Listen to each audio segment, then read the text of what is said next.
Now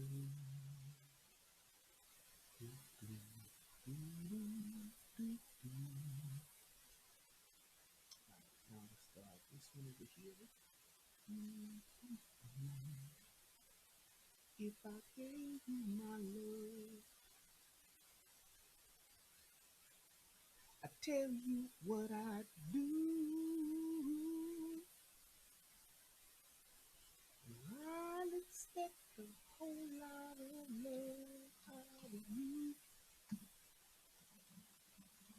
Oh,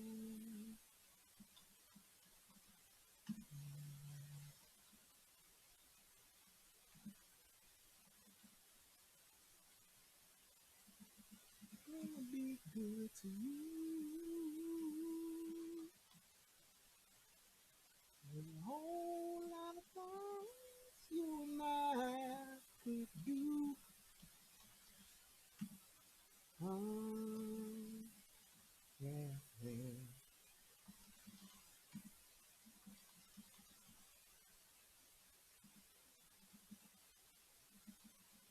Okay, there we go. Alrighty. I think we got it, and I think I'm good. Yeah, yeah, yeah. Mm-hmm. Yeah. What about the way you love me? Oh man, let me get some of this. Oh, and the way you squeeze me. Yeah, yeah, simply beautiful. Yeah, yeah, beautiful. Girl, when you get right down to it, whoa, whoa, whoa, whoa, yeah,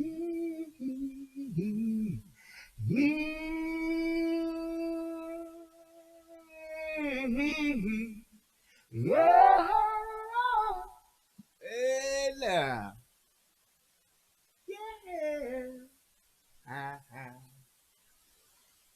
Huh, girl, when you need me, I'll be right there. Y'all don't know this here. I ain't seen nobody type this title in yet. Yeah, simply beautiful. There's that Al Green. What y'all know about that?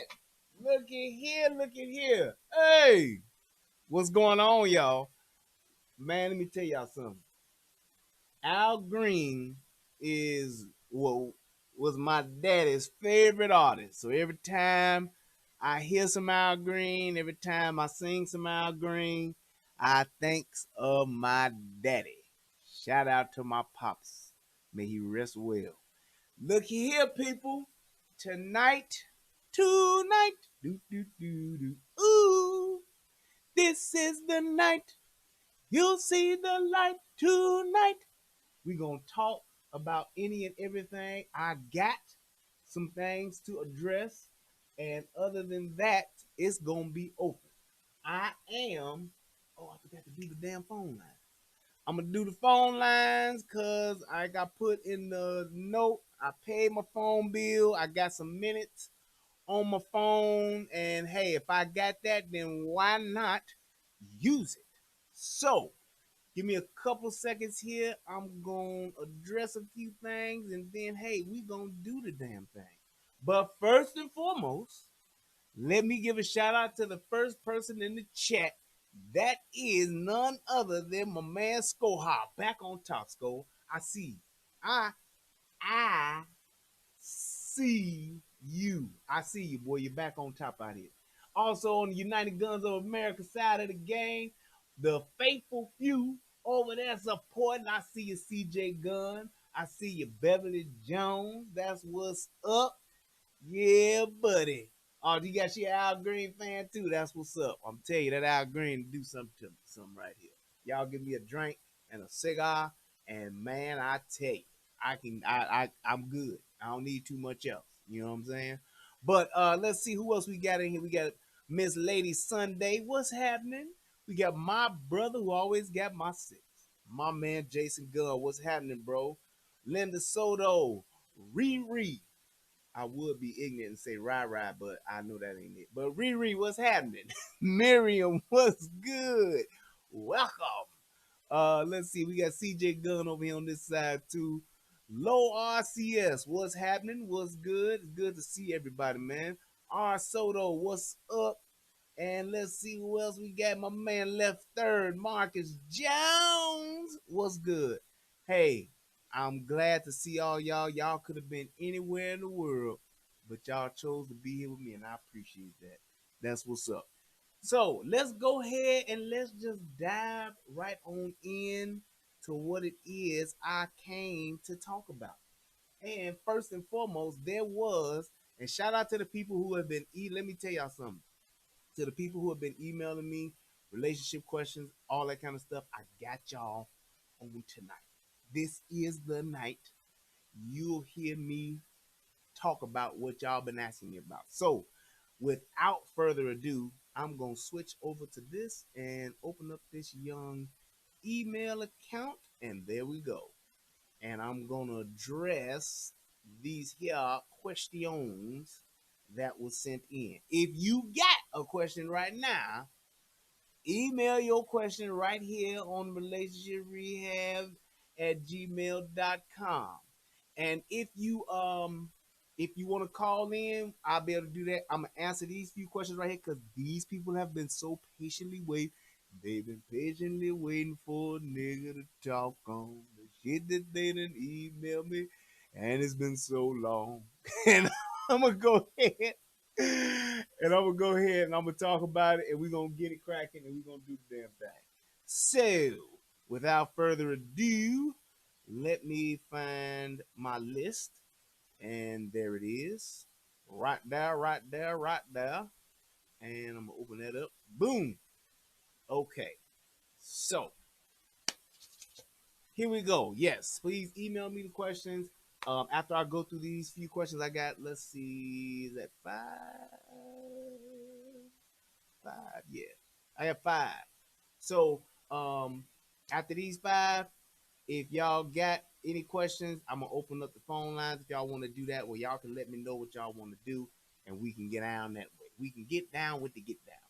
So the first question is, when I do my questions, if it's male or female, I always say Adam if it's a male and Eve if it's a female. For those of you who remember the Secret Garden, it's kind of the same thing. I'm just doing it live. All right. So first up is what this is from an Eve. Yes. What's your take on the difference between courting and dating? Courting and dating. Courting is more of a well, the difference between courting and dating, and this is my opinion. This is what I believe it to be from, because I do got a little bit old fashioned in me, a little old school. What up, Ron?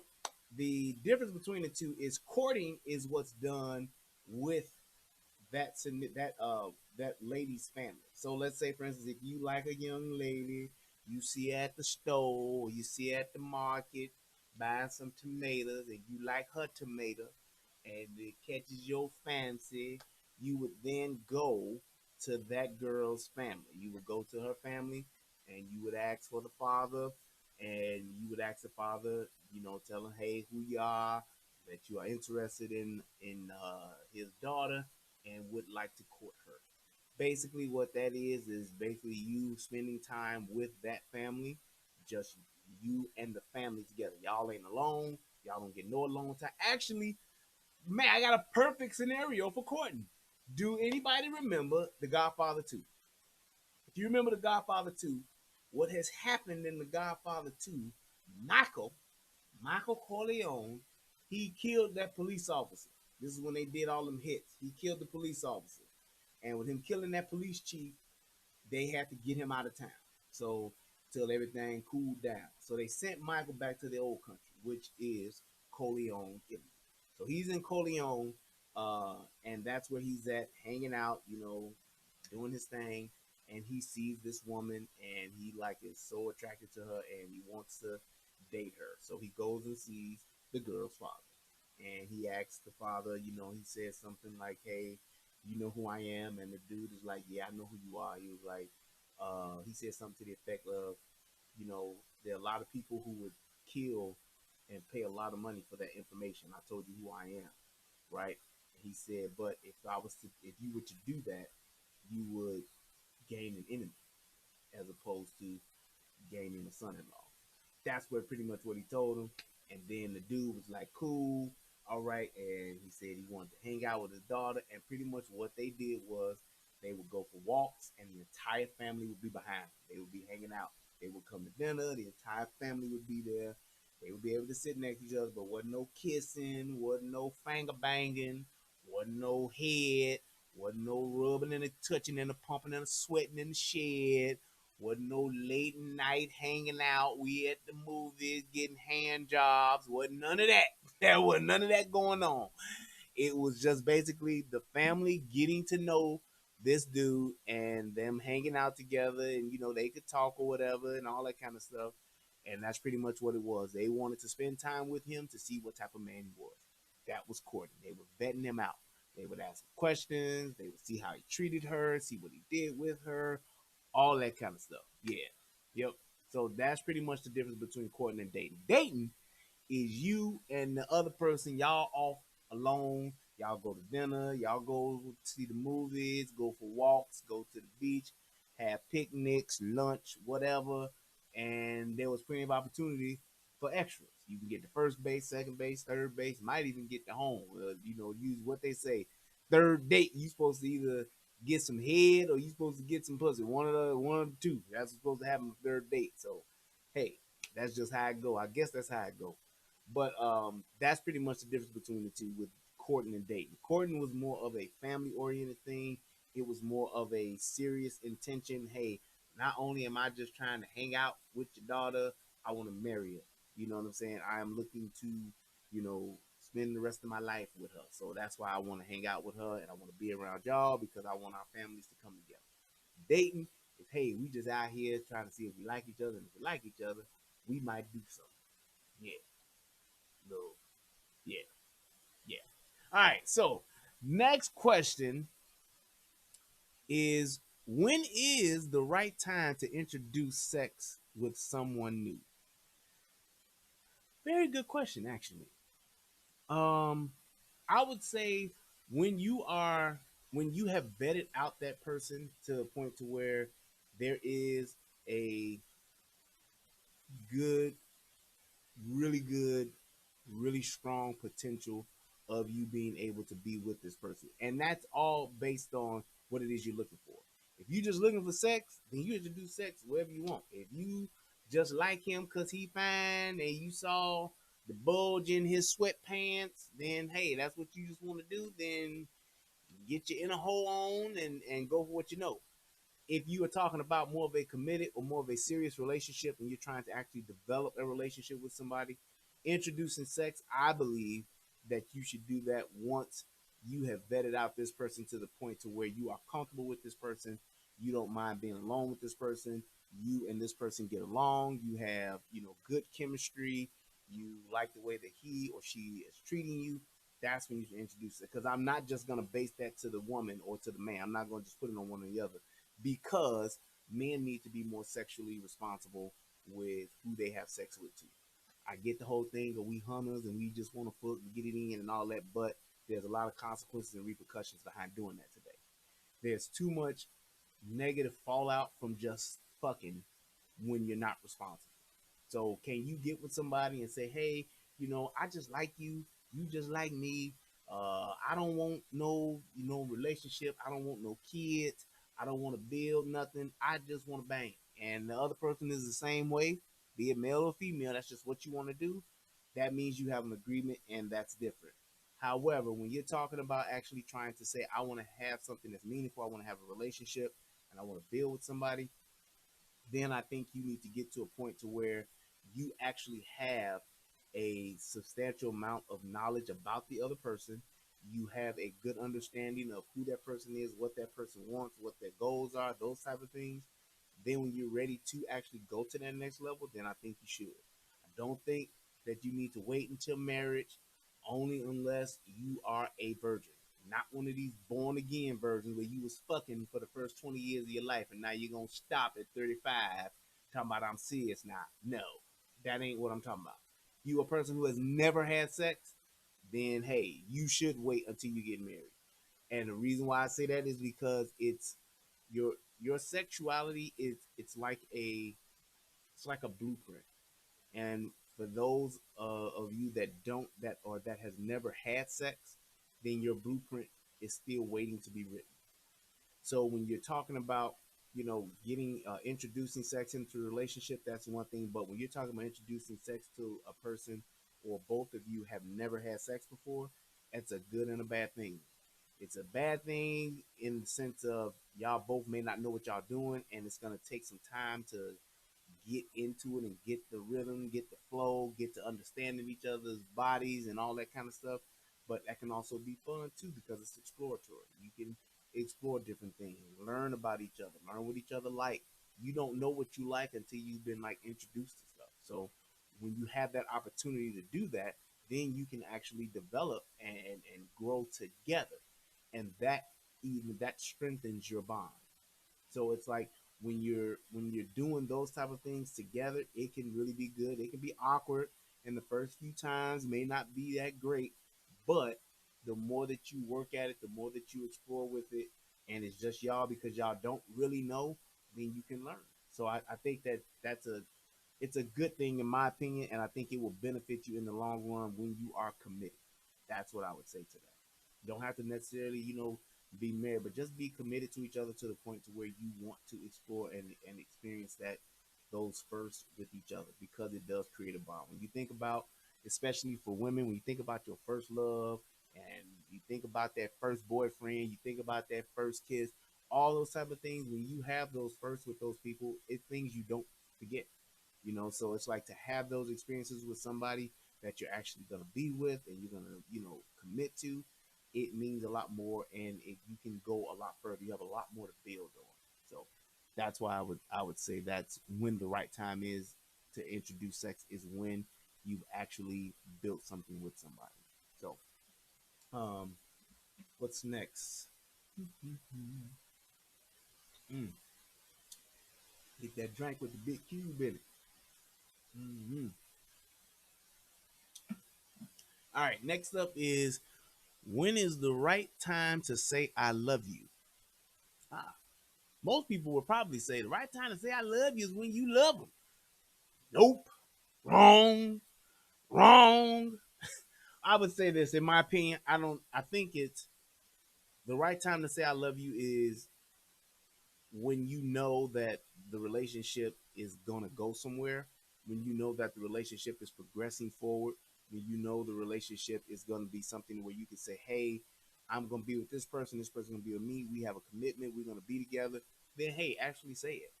Um, I think there's a difference between loving somebody and being in love with somebody. So I think you can love somebody just by being around and spending time with them and appreciating them for who they are. You can have a love for that person. Being in love with somebody, and I think that's what they're asking in this instance. I would say that's when you know things are gonna be um, that's when you know things are going to go to the next level. Things are getting serious. Things are going to be to say, hey, I think I'm actually interested with this person to where I want to spend the rest of my life with that person. Or I want to be in a committed relationship with that person. That's when I would say you say in love. So it's like saying you love somebody, you can love your favorite TV show. You can love your favorite food. Being in love with somebody, I think that's a different level because that's something where you are actually in love with that person to where you want to be with that person, don't want to be without that person, and want to spend the rest of your life with that person. So that's what I believe is most important. Just like with my wife and I, we literally came to the understanding and to the agreement of just saying, I don't want to be without you. I don't want to spend my life without you. I like who you are. I like being with you, spending time with you. I like the way you treat me, and you know, we want to be together. So I think that's when you have an in love, as opposed to just saying a love for someone. So I think saying, "Hey, I love you," I love you, bro. That's one thing. saying, "Hey, baby, I love you." "Hey, girl, I love you. I appreciate what you do, and I love who you are as a person." That's one thing, but being in love is a little bit deeper. Let's see. Next up, should a woman ever propose to a man? Now, I know people ain't gonna agree with me with this, but or they might. Hell to the no. A woman should never propose to a man. I believe that is just one of those things where a man is supposed to find a woman, and when he finds a woman, he finds a good thing, all of that. But I just think that as far as the roles of men and women in relationships, I believe that both have very specific roles that they need to play. Yes, can you sometimes get out of your lane and switch lanes and all that kind of stuff? Yep. Can you sometimes ride down the middle of the road where you're straddling two lanes? Yep. But when it comes to things like proposing, uh, making that commitment, I believe that is a man's place. I just do. There is no, oh well, scientifically you can go into, nope. There are just certain things that men do. There's certain things that women do. Those things should be done by those genders. Period. All of that. Gender is not is how you feel. It's not. Nope. It's not. It's scientific. You say, hey, you're a man, you're a woman. There are certain things that are to be expected of both. That's it. And that's just how I feel about that. So I would not say that I would not let a woman propose to me. Well, a woman could propose to me, but I would not accept that proposal. I love you, but no. Hold on. Why is this not answering? Hey, baby. I'm good. How are you? You- Yeah. Mm, yeah. Me too, baby. Hmm. I love you too. All right, baby. My wife said, "Hey, y'all." All right, baby. I love you very much. All right. Bye. I had to pause for my good thing now, my forever girl. I had to pause for that one now. All right. So that's my thing as far as proposing. I know I've seen some women, I've seen videos rather of women proposing to men, and it's yeah, it don't look right, it don't sound right, but it's just one of those things where it's like why would you want to do something like that when you expect a man to protect you, when you expect a man to cover you, when you expect a man to just be in that position of being a provider and all that good stuff? Why would you want a man why would you want to propose to a man and be the one to initiate that type of engagement? I don't understand it. But that's just one of those things where it's a penis envy thing, or where women are envious of men, and that's just why they do those type of things. That's just all that is. Because no matter how much you can say, well, you can be in love with them and you want to marry them, that's good. But if you want that dude to marry you, then you should let that dude propose to you. Plain and simple. So, um, let's see. How forthcoming? Oh no, it's actually six. I'm sorry. How forthcoming can a woman be with a man before he considers her too aggressive? How forthcoming can a woman be with a man before he considers her too aggressive? I would say that that's relative. I would say that that's pretty much a subjective thing. It depends on the man, because there are some men that are not as aggressive, or like like when I always talk about you got the alpha male, your beta male, and then you got C, which is the cook. Not a bad thing, but that's just the class of men. And there's sometimes where there are like beta males, they want a more aggressive woman. Alpha males want a more submissive woman. Cucks want a way more aggressive, a highly aggressive woman. So it depends on the type of man that you're with to determine how forthcoming you can be to where you're too aggressive. I think that you should always be willing to have a conversation and speak your mind. I think a woman should always do that. The biggest thing about that I always say about relationships is a lack of transparency and a lack of uh, um, damn it, transparency and a lack of goddamn expectation, setting expectations. So when you're talking about saying, "Hey, being aggressive," getting somebody being aggressive is you can be aggressive in two ways. You can just be actively aggressive. Hey, what motherfucker, we gonna do this, we gonna do that, or you could be passive aggressive. Passive aggressive is just as powerful as being actively aggressive. It's just expressed two different ways. It's like poisoning a motherfucker to death or just shooting a motherfucker in the face. That's actively aggressive. This is passively aggressive. I've been grinding glass up in your motherfucking food for the past 3 months, and now your insides are all shredded and you're gonna die. Hey, you just took the law, you took the scenic route.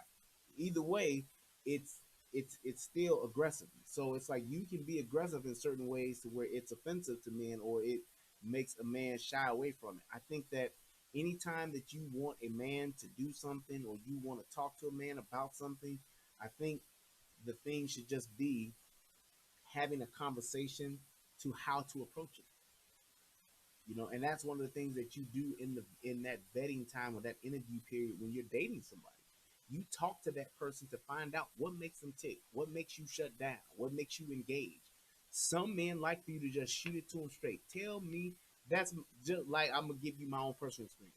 My thing is this: tell me exactly how you feel, regardless of how you try. Don't try to uh, uh, save my feelings. Don't worry about that when you're expressing yourself. Just tell me how you feel, because I'm giving you the benefit of the doubt and the leeway to say what you're saying is not you're not intentionally trying to hurt my feelings. You're just speaking your mind. And then from there we can build off of that. So if you tell me, "Hey, I hate the fact that you leave the toilet seat up," you need to just tell me that. Now we can go into saying, "Hey, all right, so I hear this what you're saying. How can we fix that? How do we approach it to do that?" Because I've first of all been pissing in a toilet with the seat up for the past 40 years of my life. So now you want me to start putting the seat down. This is gonna be a process. You know what I'm saying? So you have to give your partner that benefit of the doubt and understand that what they're saying is not intentionally to hurt you. It's just them expressing themselves. And I think that's something that we need to embrace as Americans, period. Just because somebody says something that may offend you, that may not be their intention. That may not be their intention, because they could be actually trying to offend you to good works, to get something better out of you. And if they're doing that, that's okay. So it's like you have to think, don't always think that when somebody's saying something, and especially women, they say that all the time. Don't come for me unless I send for you, bitch. That's one of the things they always say. Don't you come for me unless I send for you, bitch. So shit, I'm just saying. That's not the intention all the time to offend. Sometimes it is. But if you took the approach to say, every time somebody says something to me, they're not coming for me. They just may be trying to get something out of me or get an understanding from me, or they may be trying to offend me to get me to do something better.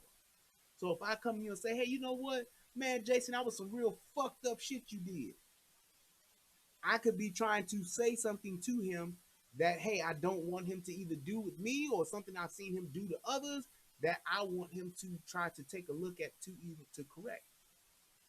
So it's like, that's my thing. I would say that that's something where you look at it and say, "Well, I can hear what you're saying. Yeah, it's offensive, but let me try to understand why you're saying that."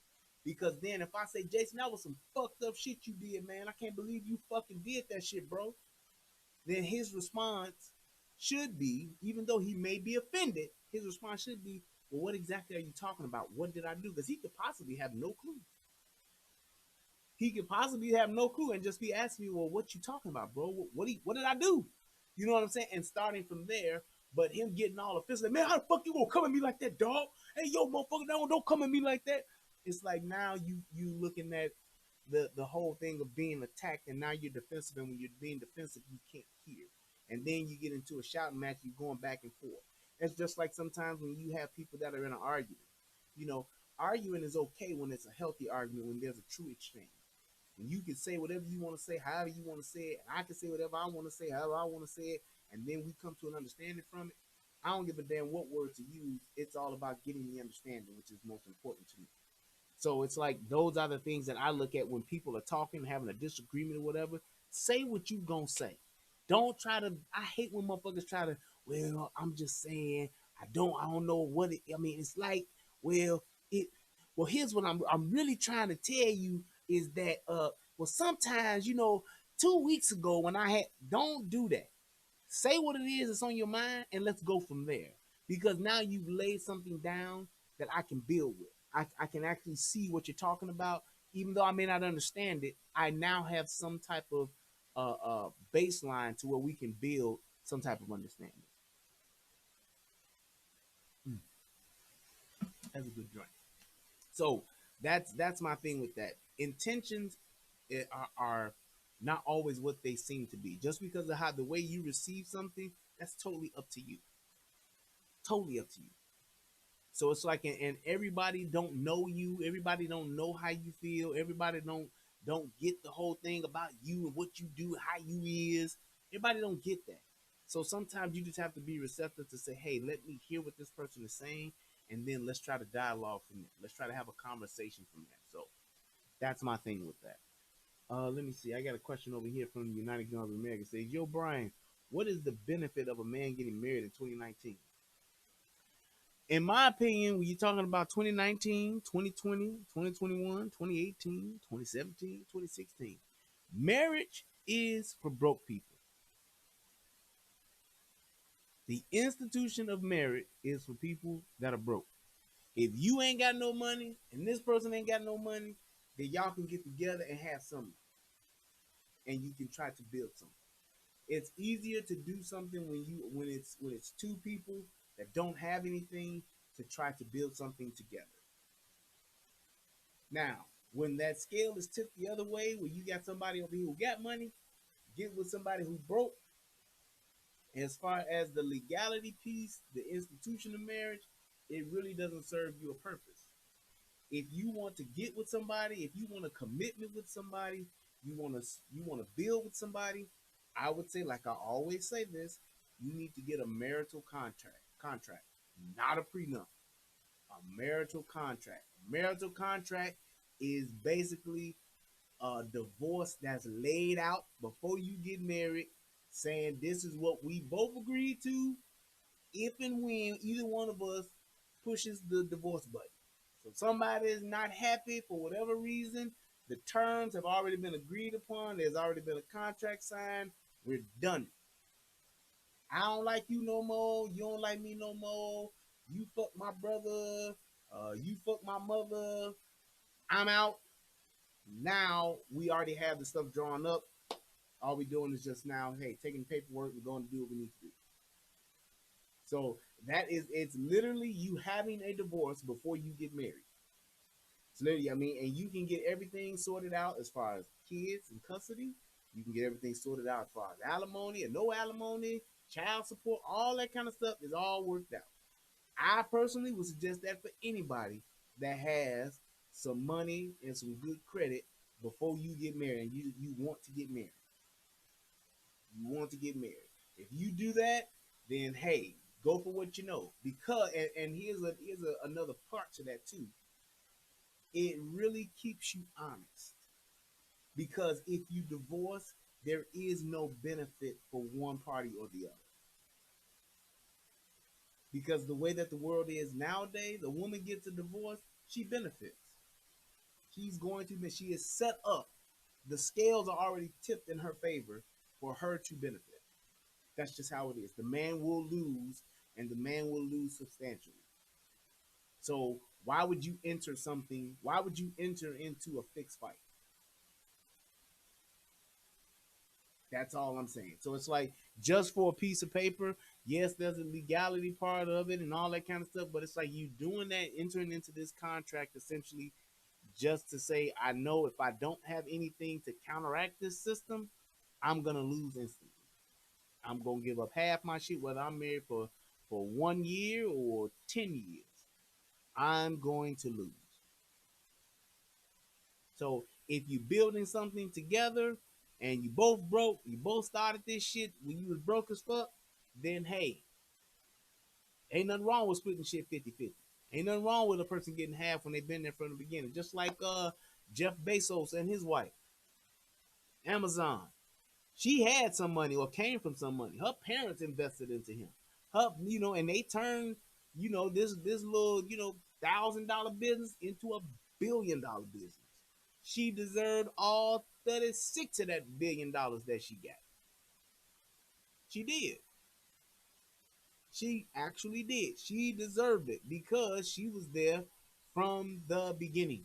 She was there and she had her resources, which were her parents, to pump in cash and then pump in capital into what he was doing.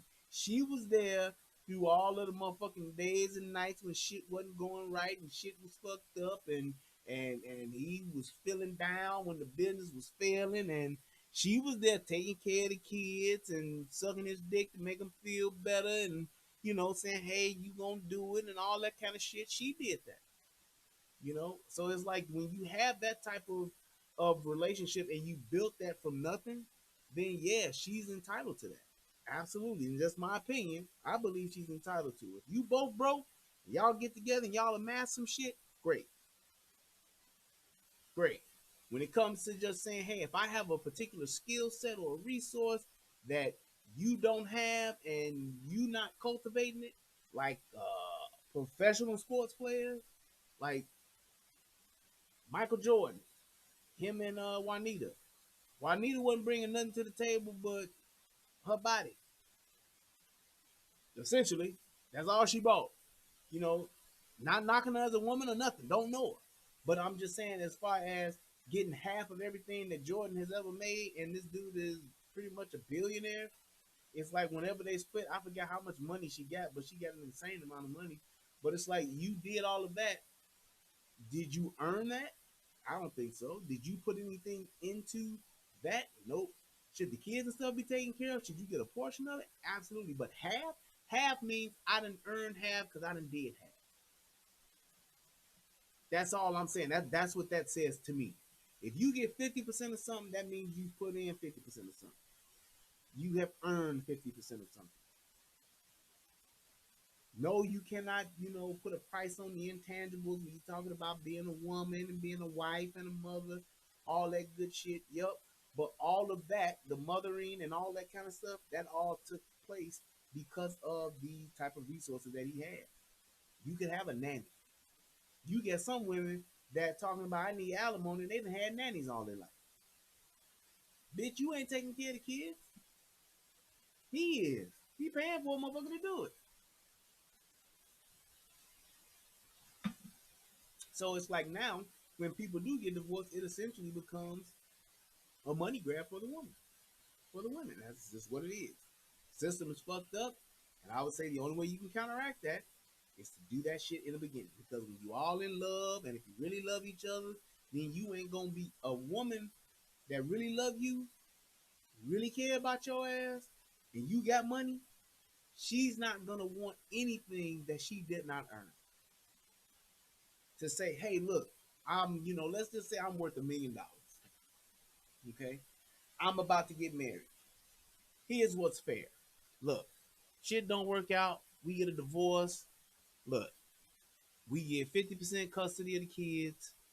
Uh, this house that we got, if I keep the house, then I'll buy you this $250,000 house. This 4-bedroom house or whatever. We got 2 kids, you get you this 4-bedroom house, and that's it. You earn your living. You take care of it. You get to keep your car. The car that I got you, you get to keep that. Go ahead and do your thing. And aside from the like paying the taxes and stuff like that on the house, that's you. Food and stuff like that. Hey, we can come to an agreement on child support. Here's what we spend now on food and clothes for our children. Let's just say that comes out to be, I don't know, food and clothes for your children every year. Let's just say that's, give me a crazy number. Come out to, let's say, $800 a month. Let's just say that for your 2 kids to feed and clothe them, it come out to eight, or let's say $1,000. Fine. My child support or my whatever support would just be $1,000 a month on top of that. Everything else, we split it if the kids need something. So it's like if you do that, that's what it is. That's how it feels. That's always how it goes. But it's already done and set in stone. So you said, Brian, gap in your logic equals women are more emotional than rational. As far as what are you referring to though? So be a little bit more specific, and I can clear up what I'm saying if you didn't understand it. So I had one that was 15.35 a month. It's like because it's like when you talking, and then when you're talking about people who are getting like that whole that lifestyle that you get, I should be able to have it too. No, you shouldn't because you're not with me anymore. You decide to move away, you decide to divorce and part ways. Okay, great, but you don't get to live the way I lived when we was together. You being able to live that lifestyle was because you were with me. We're not together anymore. So why should you live like me? Not saying you should go live in a fucking hovel somewhere, but you still should not be able to live like me when I'm not there. Reason being, because I can't live like you. I can't live the way I lived when I had you. That's it. So it's like I should not have all the rights and privileges that, or you shouldn't have all the rights and privileges that you had being with me, as opposed to when you're not with me anymore. Because if that was the case, then it wouldn't make sense for a woman to ever stay married, which is probably why most of them initiated divorce in the first fucking place. It's a win-win for them. I come in, I get married, I leave you, I get half your shit and new dick. Half your shit, and I get a stipend essentially and new dick, or as many dicks as I want until I decide to marry another dick. I don't get to come and still get pussy. I don't still to come and get head. I don't still have you come and clean my house or cook my food or make my favorite dish. You don't do that shit no more for me. So why should you still have access to all of my resources and me not have access to any of yours? That just makes sense. But this ain't about making sense. This is about saying this person being able to get something and you just getting taken advantage of. Plain and simple. Which is why you should have a marital contract, essentially.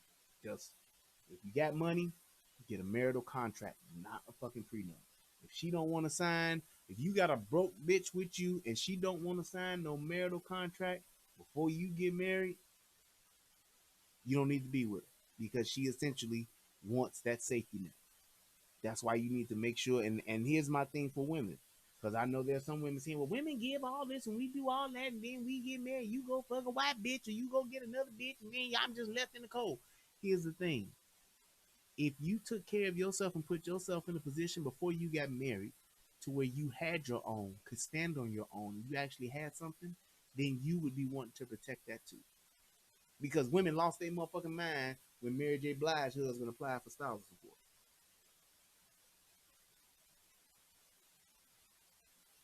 Lost their damn mind. He ain't shit. He bogus. He trying to get her money. Oh, but women do that shit every day. How he just gonna come and take her money? He ain't shit. He ain't shit nigga. That nigga ain't shit. Oh, but when a woman do it, it's all right. She can bleed a motherfucker dry. Motherfucking Khalees ass ain't had a hit in 25 years, and she going back for more support from Nas. Nas giving this bitch 50 grand a month. You out your fucking mind? What the fuck costs $50,000 a month? Then when you ask that question, ain't nobody, oh, well, well, my son or my daughter want to live the life that I'm living? Yes, they have the right to. Come live with daddy. Come live with daddy. Now, if daddy don't want that responsibility, then hey, pay whatever you gotta pay. But at the end of the day, if I got the resources, then hell yeah, I should have first right to that motherfucking kid because I can provide the best lifestyle for that kid. Why should I have to give 50 grand to another bitch that ain't got no job, ain't doing shit but sitting on her ass, living off of 50 grand a month? Fuck out of here. That's insane. Do you know how much money that is? 5 times 12 is 60. That's $600,000 a year.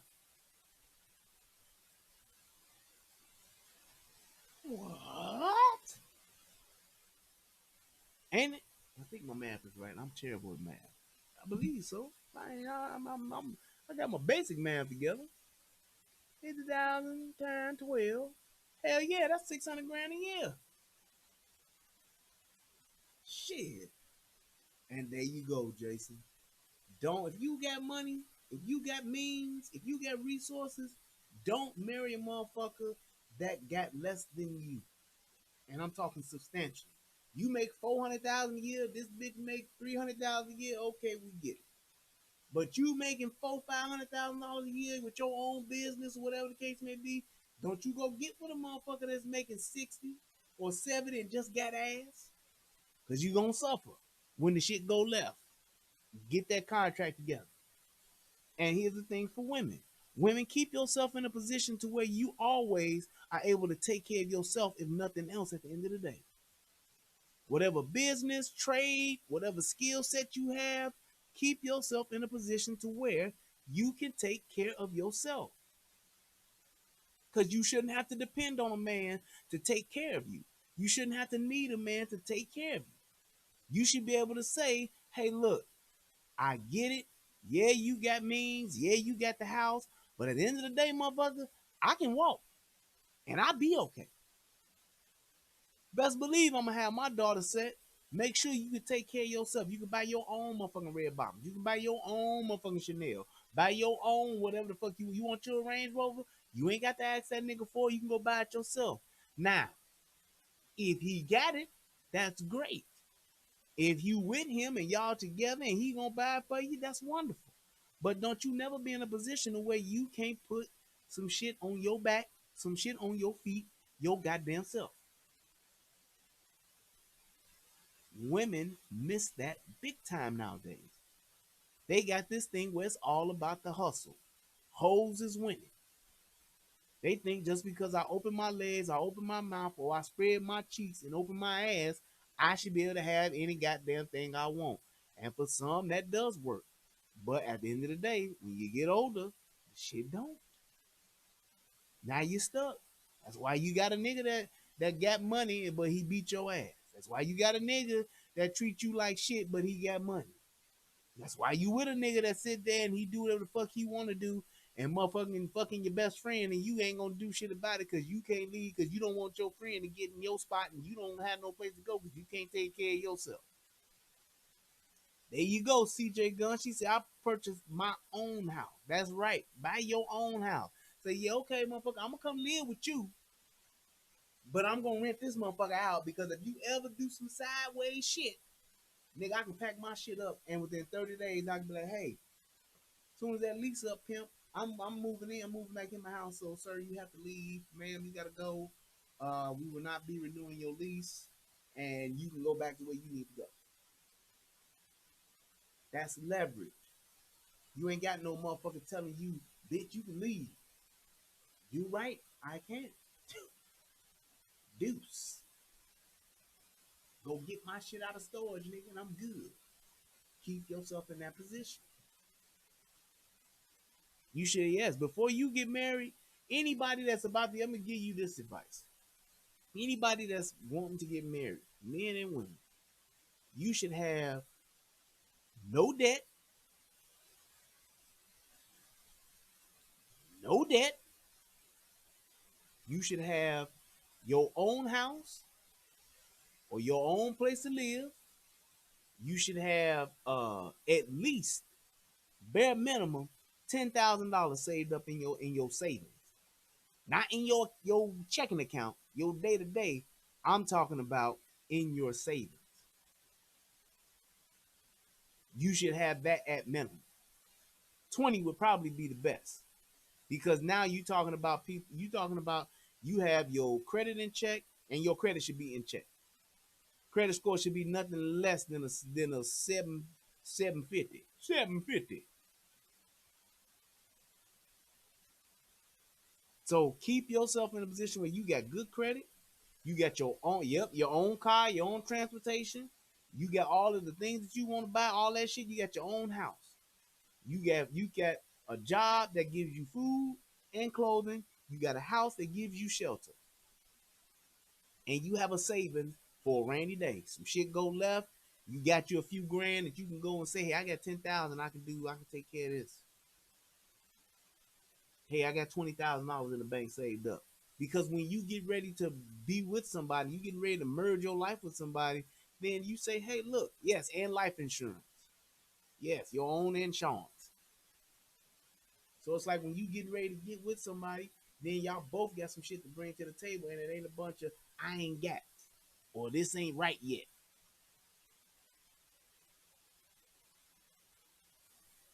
That's all I'm saying. So you can say, hey, look, this is what I got. This is what you got.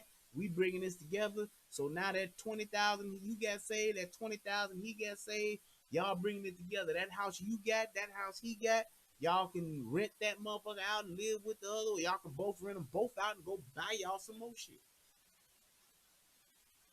It's all about building. Having something to build with is the problem that we make. We have the intention on saying I'm gonna spend the rest of my life with this person, and me and this person gonna be together forever, but you don't have the resources and the tools to do that. Because when you got your own, it's a lot of shit you won't take. When you got your own, there's a certain level of respect that not only must be paid, but it will be paid. Respect will be paid that way. You ain't gonna let a motherfucker just talk crazy to you when you can go get back in your shit because you have leverage. When you got 4 kids and you ain't got nowhere to go, it's some shit you just gonna have to take. You can't just pop off at the mouth and say, well, motherfucker, you can get the fuck out. Can't just do that when you in somebody else's shit because you living with him with 3 kids from your other man, from your other boyfriend, from your other 3 baby daddy.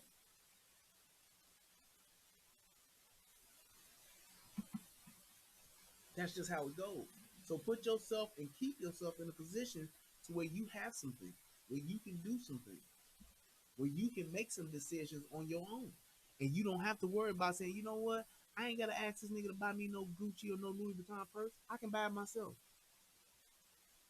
I ain't gotta ask this motherfucker to go do this or get me this because I go to work every day and I'm paying half the bills in this motherfucker too. And that's the thing about you being entitled to have is because you bringing half your resources to the table just like he is. And I'm not talking about you cooking and cleaning and looking good.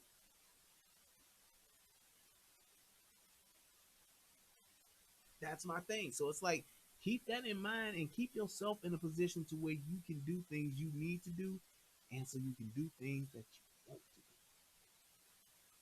Always be in a position to where you can do something that you want to do, and it ain't about hoping and a wishing and a praying that a motherfucker treat you right, do right by you. Because if you don't know what you're gonna do. Be like, okay, motherfucker, you can be act sideways if you want to, but at the end of the day, I can skedaddle. I can toodaloo. I can do that. I can Alvida Zane. Ciao Bella. Arrivederci. I can do all of that. And it's not a thing of me saying, well, you can't, this motherfucker ain't going nowhere. This motherfucker ain't gonna do shit. You can't go nowhere. When you got a motherfucker telling you that shit and it's true, that's when you fucked up. You right. But you put yourself in that position. Well, I ain't think he would do that. I ain't think she would do that, man. Just like these men now. These dudes nowadays, they love laying up with a woman. And these women love taking care of a nigga. Only reason why they like doing it is because they got leverage over you. You staying at home playing motherfucking 2K all day, playing Call of Duty all day and all that shit. And all she doing is coming home from the hair salon that she own, and all you doing is dropping dick off. That's cool. That's fun. That's the life of Riley. Yeah, you on Easy Street. But what happens when she get tired of your ass? You sitting there talking about, but what about me now? What about me? What I'm gonna do? Well, she tired of you. Get your ass out in the street. Take that PlayStation I bought your ass and get the fuck on. Now you walking down the street hoping your boys come pick you up, even though they told you it was on their way, and that was 2 hours ago. You walking down the street with a garbage bag over one shoulder and a motherfucking PS4 tucked under your arm with your game. And ain't got shit else but the clothes on your back and the bag and the game. How did that happen? It happened because you moved in and laid up with a motherfucker because it was the path of least resistance. It was the easiest thing to do. Well, she done got tired of your ass. She done found her another nigga. She done found a bigger dick. Whatever the case may be, she done found a girlfriend. This girl eat pussy way better than you, and now she ready to move on. Now who's stuck?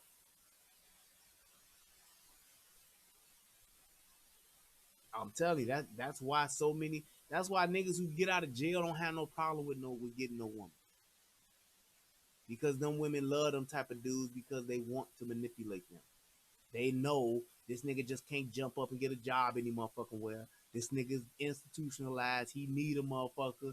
This motherfucker don't want to do this. He can't do that. He got restrictions, so he gonna be more dependent on me, which gives them power.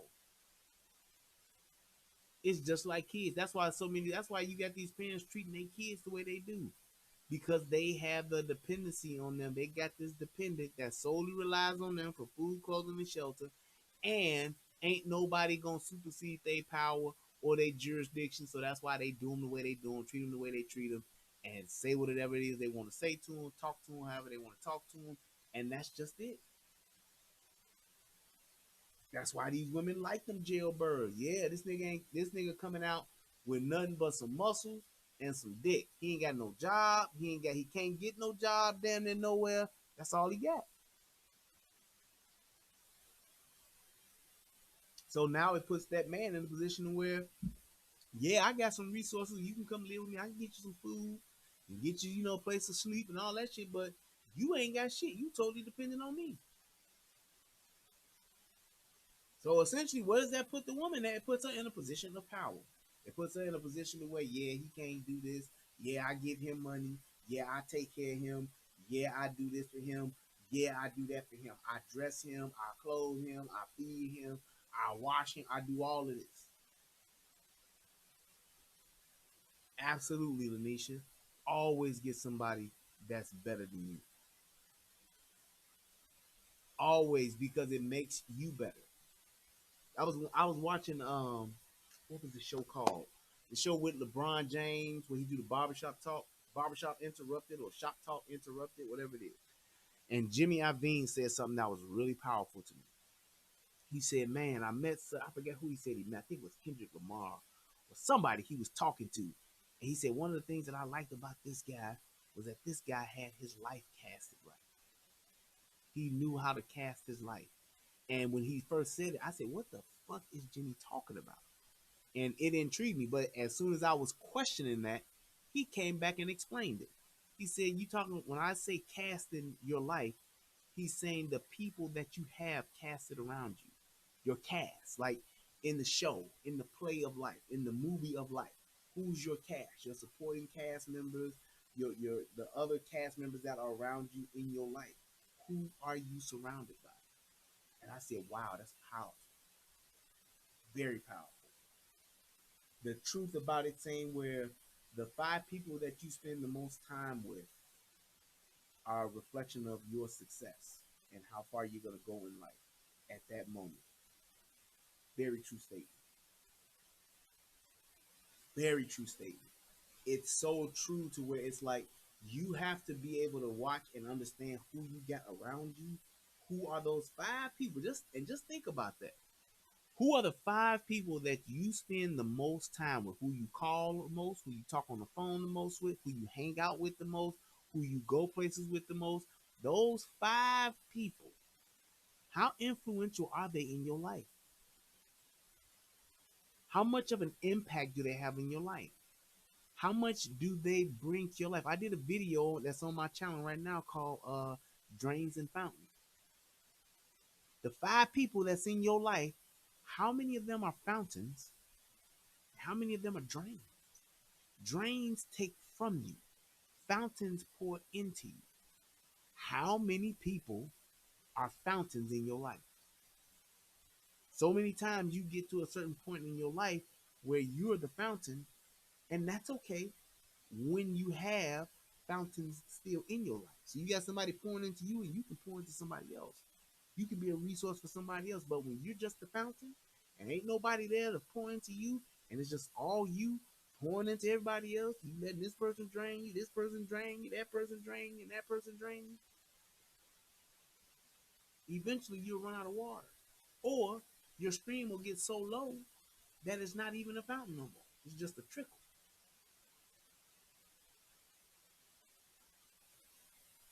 Just a trickle.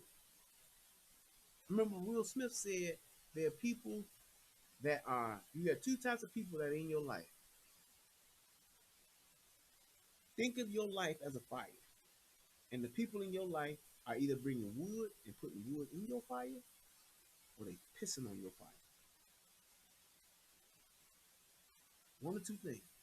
Those people that are in your life, they're either bringing wood to your fire to fuel you, to push you forward, to help you, to encourage you, to be a resource for you, to help you grow. And then there's some people that are pissing on your fire trying to put it out. Don't give a fuck if it goes out. Want to put it out just because they can. Want to piss on it. Want to piss on you because they don't like you for whatever reason. They hating on you, whatever you want to call it. They're pissing on your fire. Now, your fire can still be burning bright enough, but why would you just have somebody in your life that's constantly pissing on your fire? Because eventually, when the wood does get low, the fire don't burn as hot. That piss can actually extinguish your shit.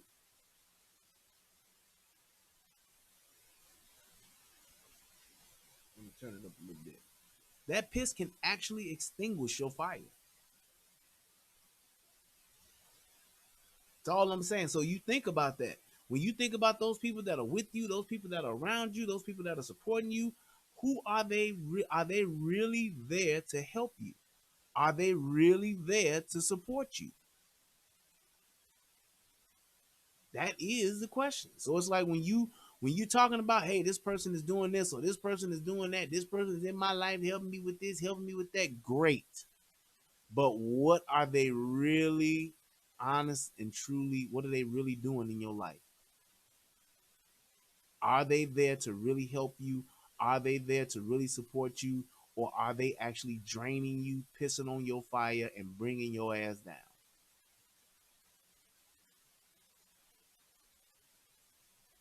Because if they are, then now you're saying, well, what the fuck am I doing? Why do I have them around if they're just pissing on us? Think about it like this. And I'm going to tell you right now, it's so many women that are victim to this. Think about that girlfriend that you got that every time she call you, every time she texts, she talk to you, she talk about what's wrong. This happened to me. This ain't working. They did this to me. They did that to me. I don't know how I'm gonna make it. I'm losing my mind. This person done did another thing, and then this happened and that happened. They hating on me. I mean, everything they talk about is always something that somebody's doing against them, and they can't get no better in life because of this person or that person or these people or that group. My mama always doing me wrong. My mama doing this. My friend at work be doing that. Think about that person that's in your life that's like that. Don't bring shit to your life of value. Don't add to your life in no shape, form, or fashion. But always got something wrong and always need you or want you to either sympathize with them, be a party to their pity party, or to just sit and just help them, give them money, loan them money that they don't never pay back, and you know they ain't gonna never pay you back because girl, it's just so hard. I got all these kids and Tyrone is locked up again. Think about that person that you got in your life like that.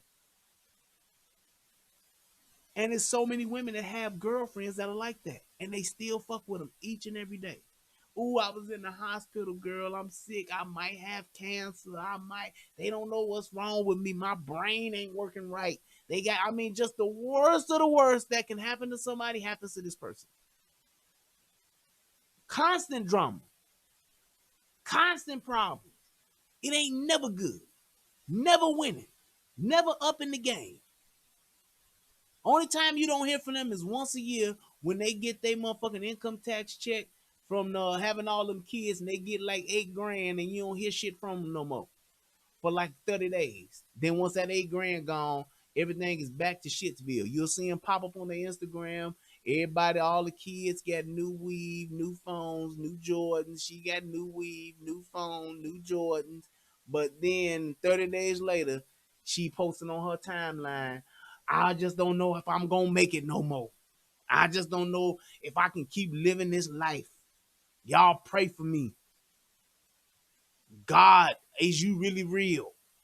I need the Lord right now.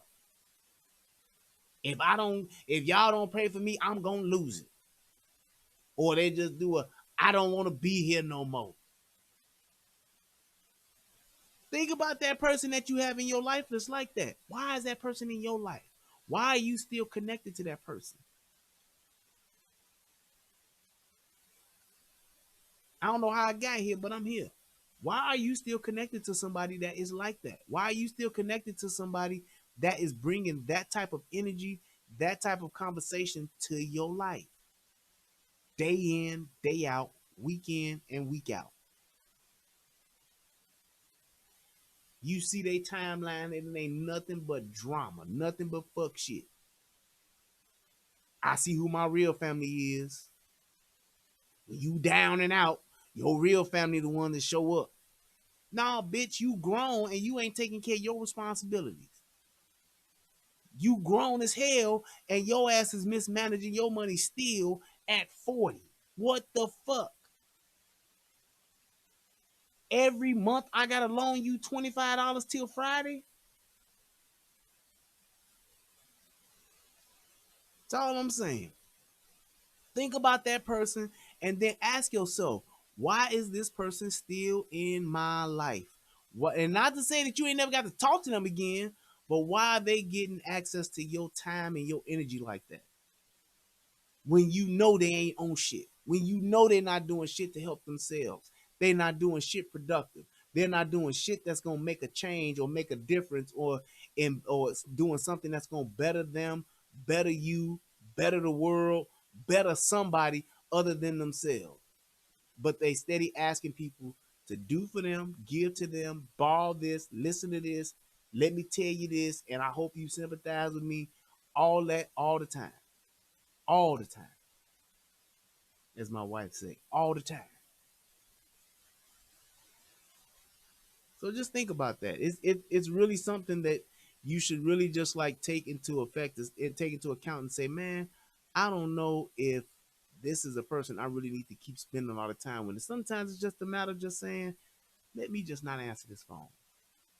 Let me just not respond to this text. Maybe they'll get the change. Maybe they'll get the hang of it. Let me just not. I got me a new number. Let me not give them this number. Or you know what some people say? They say change that person's name to do not answer.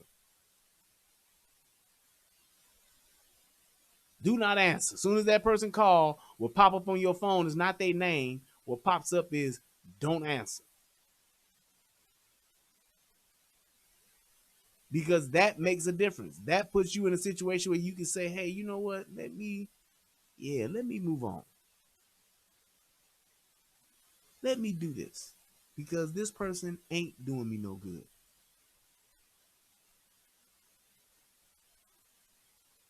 So that's my point. I guess one of the other things that I wanted to talk about, because I was only going to be on here for a little bit while long. I don't know how long have I been going. Yeah, about another 30 minutes, 24, 30 minutes, something like that. I wanted to go over some of my comments. And it's amazing to just hear the things that some people say. And it was really something I was just like, man, this is so wild just to hear some of the shit that people say to you. And then you have the opportunity to come and say something or to talk about it or to actually have a discussion about it.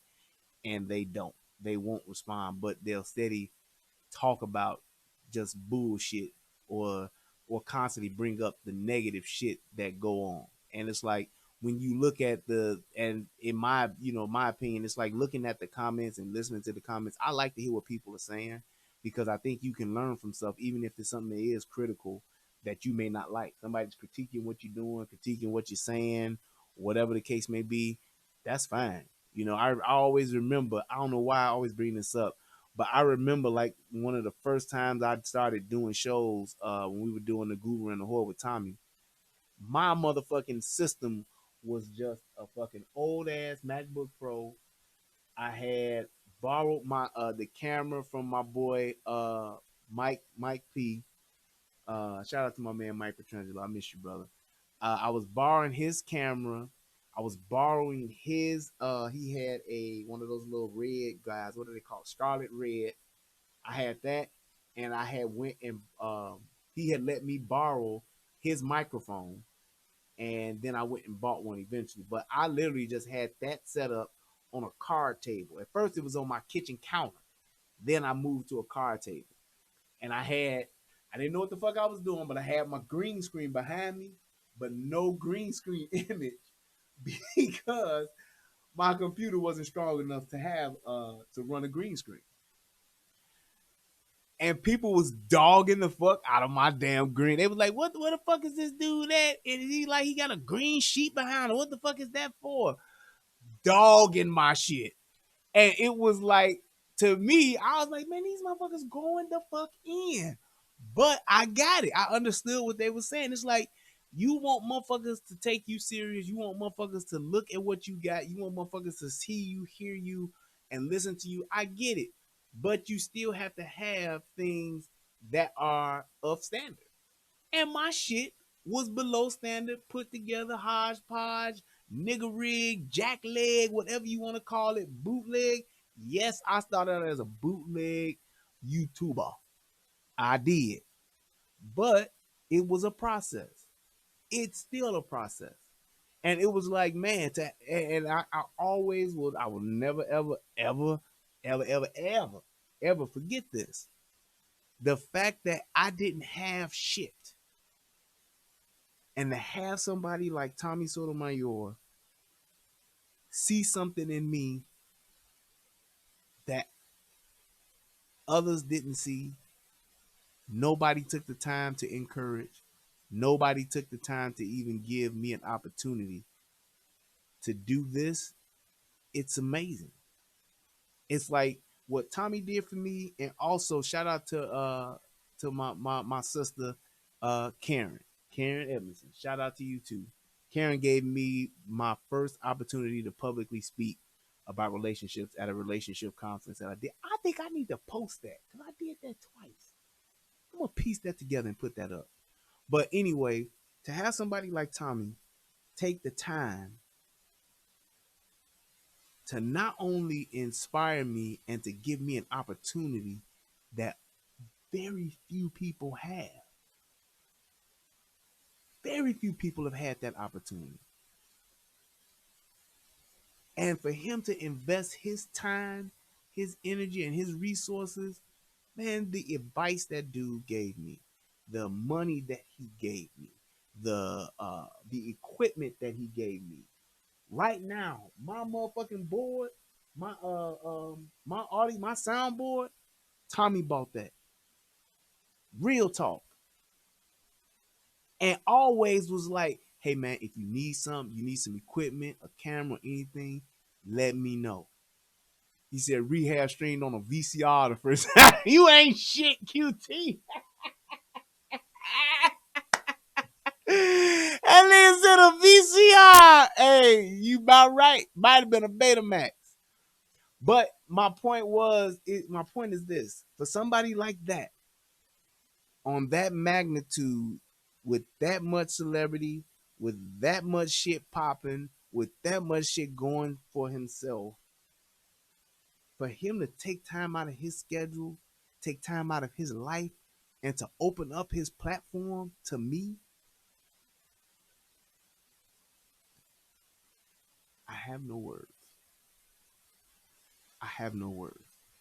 And anybody that knows me personally knows that loyalty is everything to me. All that shit about motherfuckers saying, oh man, people have told Tommy it is here, Tommy, I never talk about it. Man, let me tell you something. If Tommy did a video today and talk shit about me, I'd have to take it in stride because what that man has done for me, what that man has allowed me to be able to do on his platform. How many people have done that? How many people can say that? How many people can say that they was, I mean, no YouTube aspirations, not a YouTuber at all, no channel, no nothing, calling in to a show simply because he liked the conversation, he liked the environment and the platform, and donated to it and all of that, supporting, just supporting the platform and just being able to talk, and was offered an opportunity to do what it is that we did. If we never do another Google and a whore, I count it all joy. I'm grateful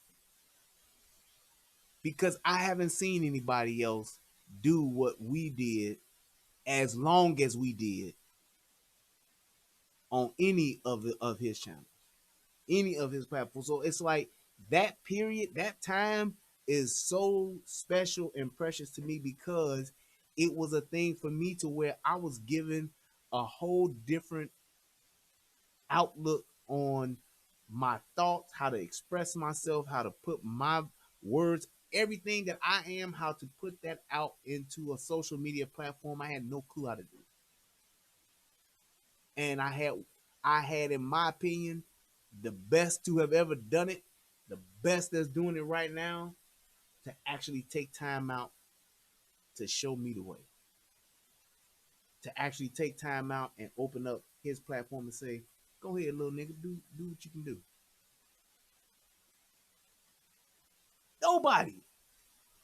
So it's like as much as I appreciate it. I understood what it was and when that time was there. That's why I would always show my appreciation. That's why I will always show respect. I will always say the things that I say because it's like to get that opportunity, that shit don't come like that. Everybody don't get that opportunity. Everybody hasn't had that opportunity. Yeah, it's been a few people that's done a few shows. Yeah, it's been a few people that have done a couple of things here and there. Ain't not one other person had the opportunity to not only do a consistent weekly show with this man, but to also have a channel together with this dude.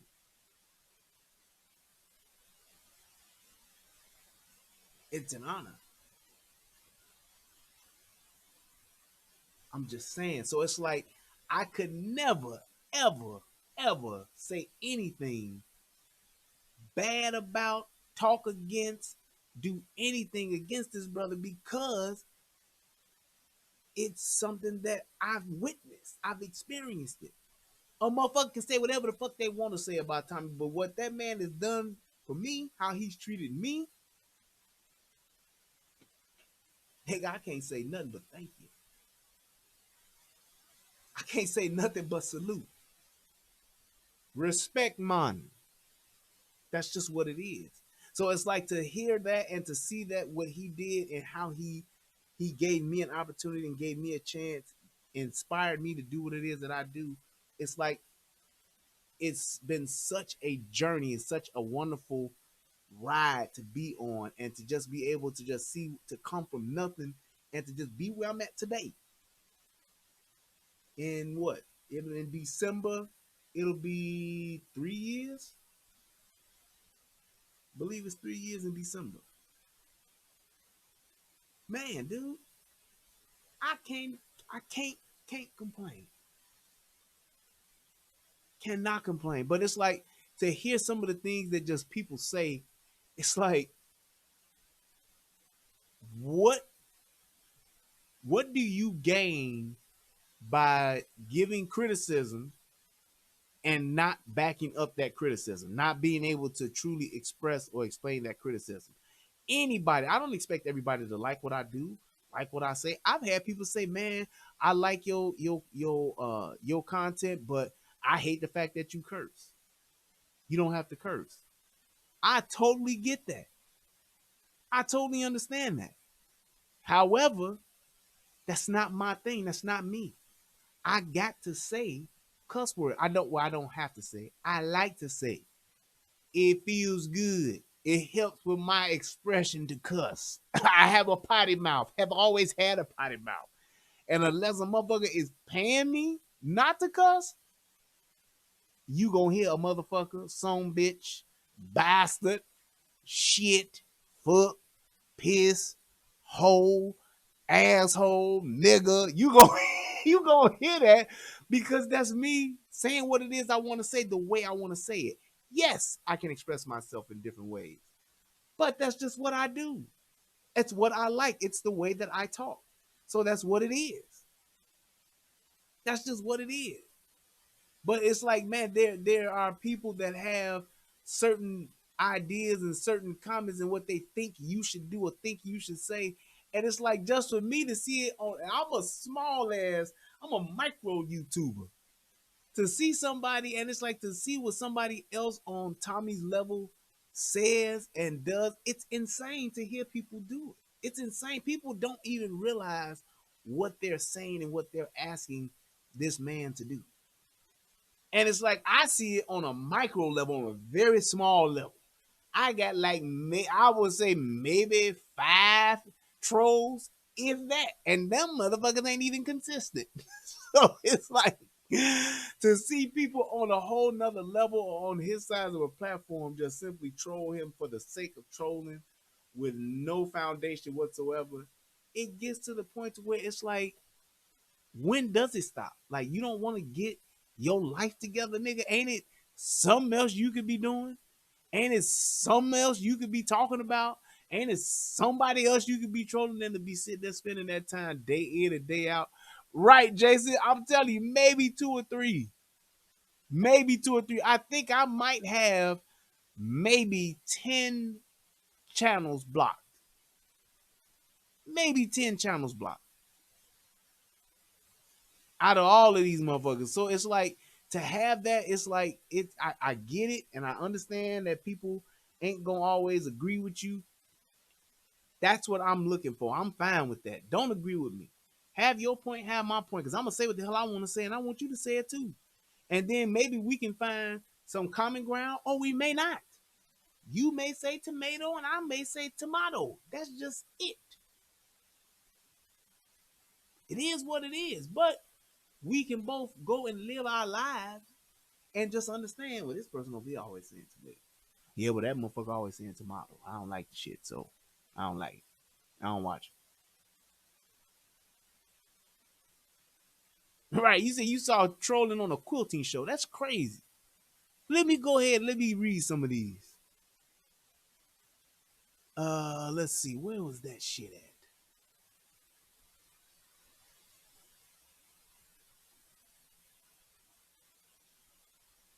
All right, here we go.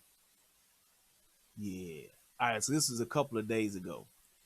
And this motherfucker here is something else. I'm telling you. So check this out. This motherfucker goes to say, and I even though I'm a small YouTuber, I refuse to say the motherfucker's name. So motherfucker want to see who this is, they gotta go to my shit.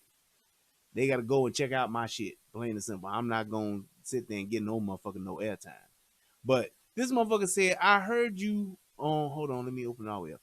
I heard you on Tommy Sotomayor's show about the Amber Geiger bitch. It's disgusting how you talk shit about black people and claim that black people aren't going to do anything and black people don't have any power and black people don't stand up for themselves. Did he have to keep saying black people that many times? Whatever. But then you turn around and say that you were part of the law enforcement in Chicago. Wrong. And you woke up in the morning with the thought of, if any black man gets out of line with me, you would lay them down and kill them. You actually said that you already had your mind on your mind and your mind, dumbass, before you went to work.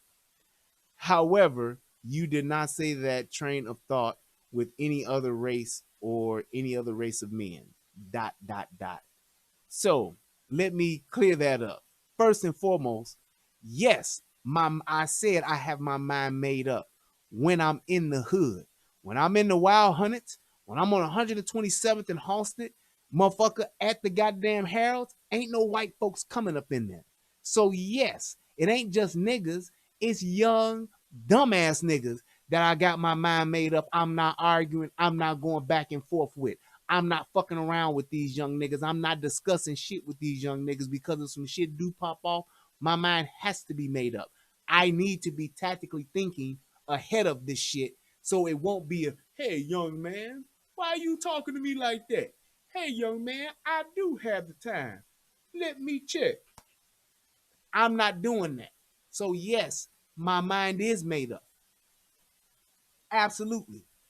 Just like when you go somewhere, and well, you should, if you go somewhere and you know that it is a high crime area, like 127th and Hall City or the south side of Chicago, where they call West Pullman area, or the Roseland area, or Inglewood over there, or the East Side. There ain't no East Side, but we call it the East Side, or the West Side.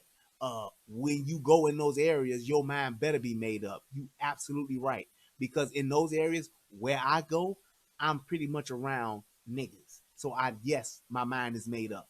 Now, here's the other part to that. If you would have been willing to have a conversation and challenge me on that, I would have told you this. I was on my way when I was moving here with my wife. We were driving through and there was a detour, and this was like maybe, I don't know, about maybe about 11:30, 12 o'clock at night. And there was a detour and it took us down some side roads. Now we out in the fucking country. This is a rural area. And we riding around and I'm driving through and I said, man, babe, we going over dirt roads. We done somehow got turned around where we on dirt roads. And I'm driving and I'm like, man, babe, I said, it's fucked up. I said, but it's two good things we got going. I said, I'm glad I got my mother. I'm glad I got a full tank of gas. And I'm glad I got my motherfucking Glock 17. Because if any of these motherfucking white boys come to me with some, hey, nigga, what you doing out here? I said, I'm lighting these motherfuckers up. And I'm going to keep driving. Any of them try to run me off the road, talking about get your black ass out of here. I'm dumping and I'm gassing this motherfucker up. I'm gone. I'm hitting the gas and I'm dumping. That's it. That's my mentality because I know where I'm at. So basically, the areas that you're in or the environment that you're in, you do need to condition your mind to be tactically aware of where you're at and what you're doing. So, just like as far as the law enforcement part, I was not a law enforcement officer in Chicago. My daddy was. Some of my family members were. That's different. You didn't hear me because I never said that I was law in Chicago. I know about the law in Chicago. I know plenty of police officers in Chicago, but I wasn't the law there. I was the law in Michigan. That's where I was a deputy, reserve deputy for uh, Allegheny County. That's where I was. So when I was there and when I was working there, it was a different environment. I was out in the rural areas. I was out. It was some hood areas or some low income housing areas where it was black folks and white folks. And I conditioned my mind the same way to say, hey, even when I would go up to a house where they had, because they got farms and shit out there, I would roll up to a house and it's a rundown crib, and I'd be out there and I'd be like, man, they got these motherfucking loose dogs. I'd always tell my partner, I'd be like, hey Todd, I'm shooting the dog. I'm shooting the dogs. I ain't fucking around with nobody's dogs. Ain't nobody dog that you done train to shoot to attack black people ain't gonna bite me. That was my mindset. So when we pull up and there'd be a loose dog, Todd to try to fuck with the dog. He kept some little dog treats in there. He throw him out to the dog and try to keep him cool because he knew let that dog growl, charge, ain't gonna be no, he won't bite. Bullshit, he got teeth. Pow, pow, pow. I'm putting the dog down. Mentality, mindset. That's how it was. So when I'm walking up on a farm, I'm not thinking about shooting no niggas. Thinking about shooting a dog. Thinking about shooting a meth head. Absolutely. So when I had to pull my gun and I had my gun pointed on a motherfucker at a trailer out there, I wasn't thinking about shooting no nigga. I was thinking about shooting this white boy that was fucking up and his girl that was fucking up. Told that story before. Same thing. So yes, my mindset would be that way. Depending on where you're at should determine where your mind, how your mind is.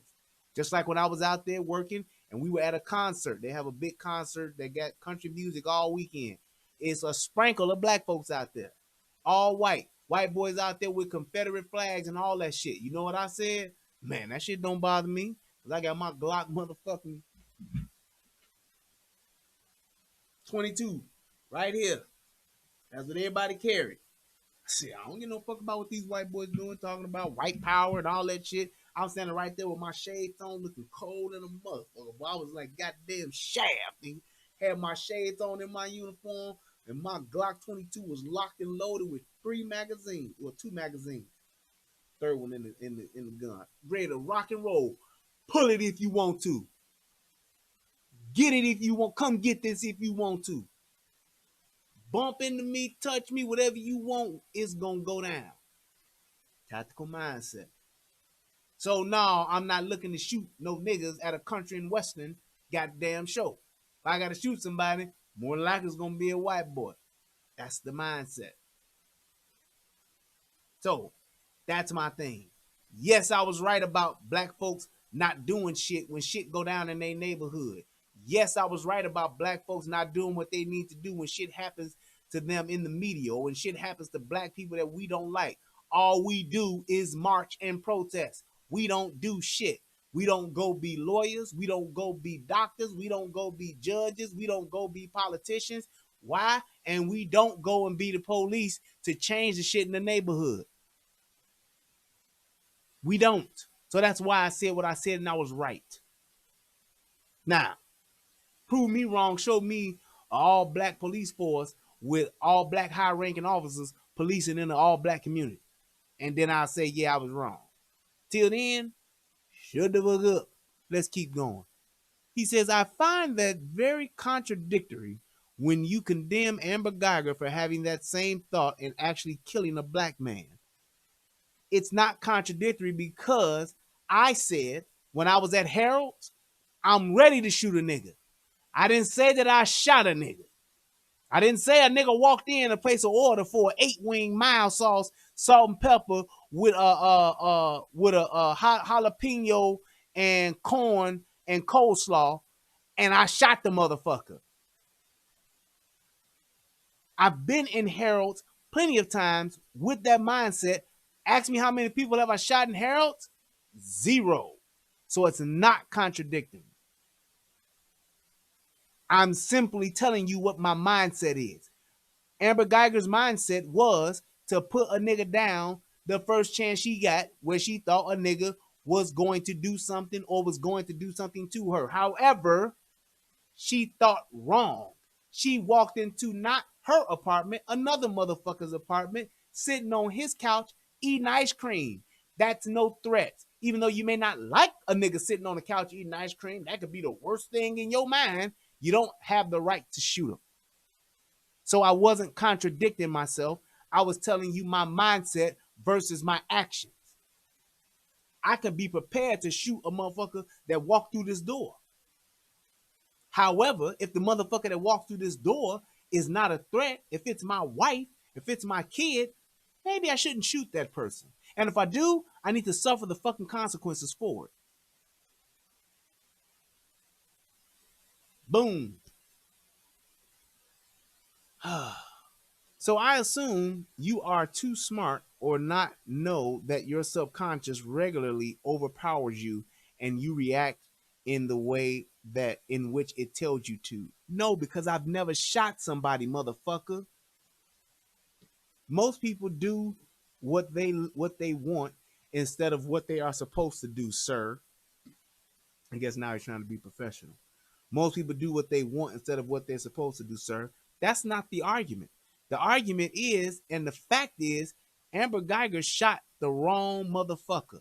She shot an unarmed man. She shot a man that was not posing a threat, regardless of her situation, regardless of her surroundings. That man posed no threat towards her. Eating a bowl of ice cream is not threatening. I don't give a fuck if he was 7'6" and you 4'11". If I'm sitting on my couch in my house, I'm not posing a threat. The fact that you got your shit misconstrued, or you got discombobulated, you weren't aware of your surroundings, and you took a life, you're responsible for every bullet that comes out of your gun. Fact. Regardless of who the fuck it hits. Oh, I was meaning to shoot the person standing here. Well, you shot an innocent motherfucker who was sleeping in their bed over there. That's my fault. My intentions was to shoot this motherfucker. However, my actions dictated that I shot that motherfucker. I was wrong in doing so. I need to suffer the consequences. Plain and simple.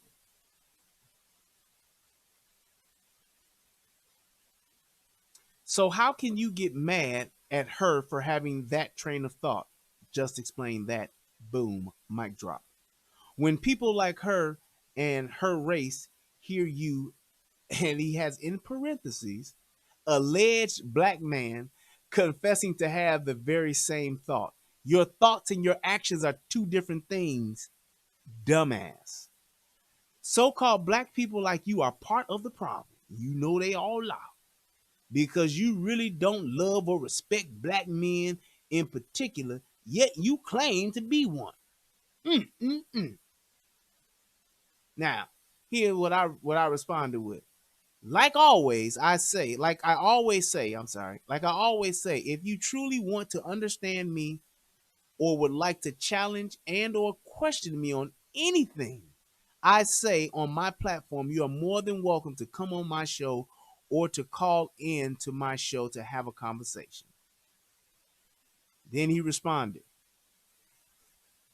I'm from the south side of Chicago by way of Houston, Texas. The fuck does that mean? I know your type, and I'm just going off what you say and said on his show. There's no need for debate. I get it. So the fact that a motherfucker has told you that what you getting is wrong, you say, fuck that. That's what I heard. So that's it. No need for debate. I get it. You essentially want to just feel what you feel, think what you think, and damn everything else to hell. Okay. So then I respond back and say, oh, okay. So basically you just trolling. Oh, now I get it. You are just here. Y'all hear my voice when I be reading it back. Ain't that weird? Oh, now I now I get it. You're just here to go on long ass monologues full of assumptions and false statements.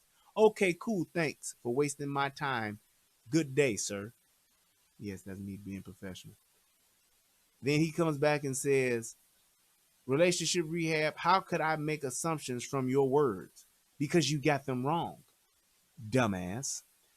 But I know you have to tell yourself something. I don't have to tell myself anything.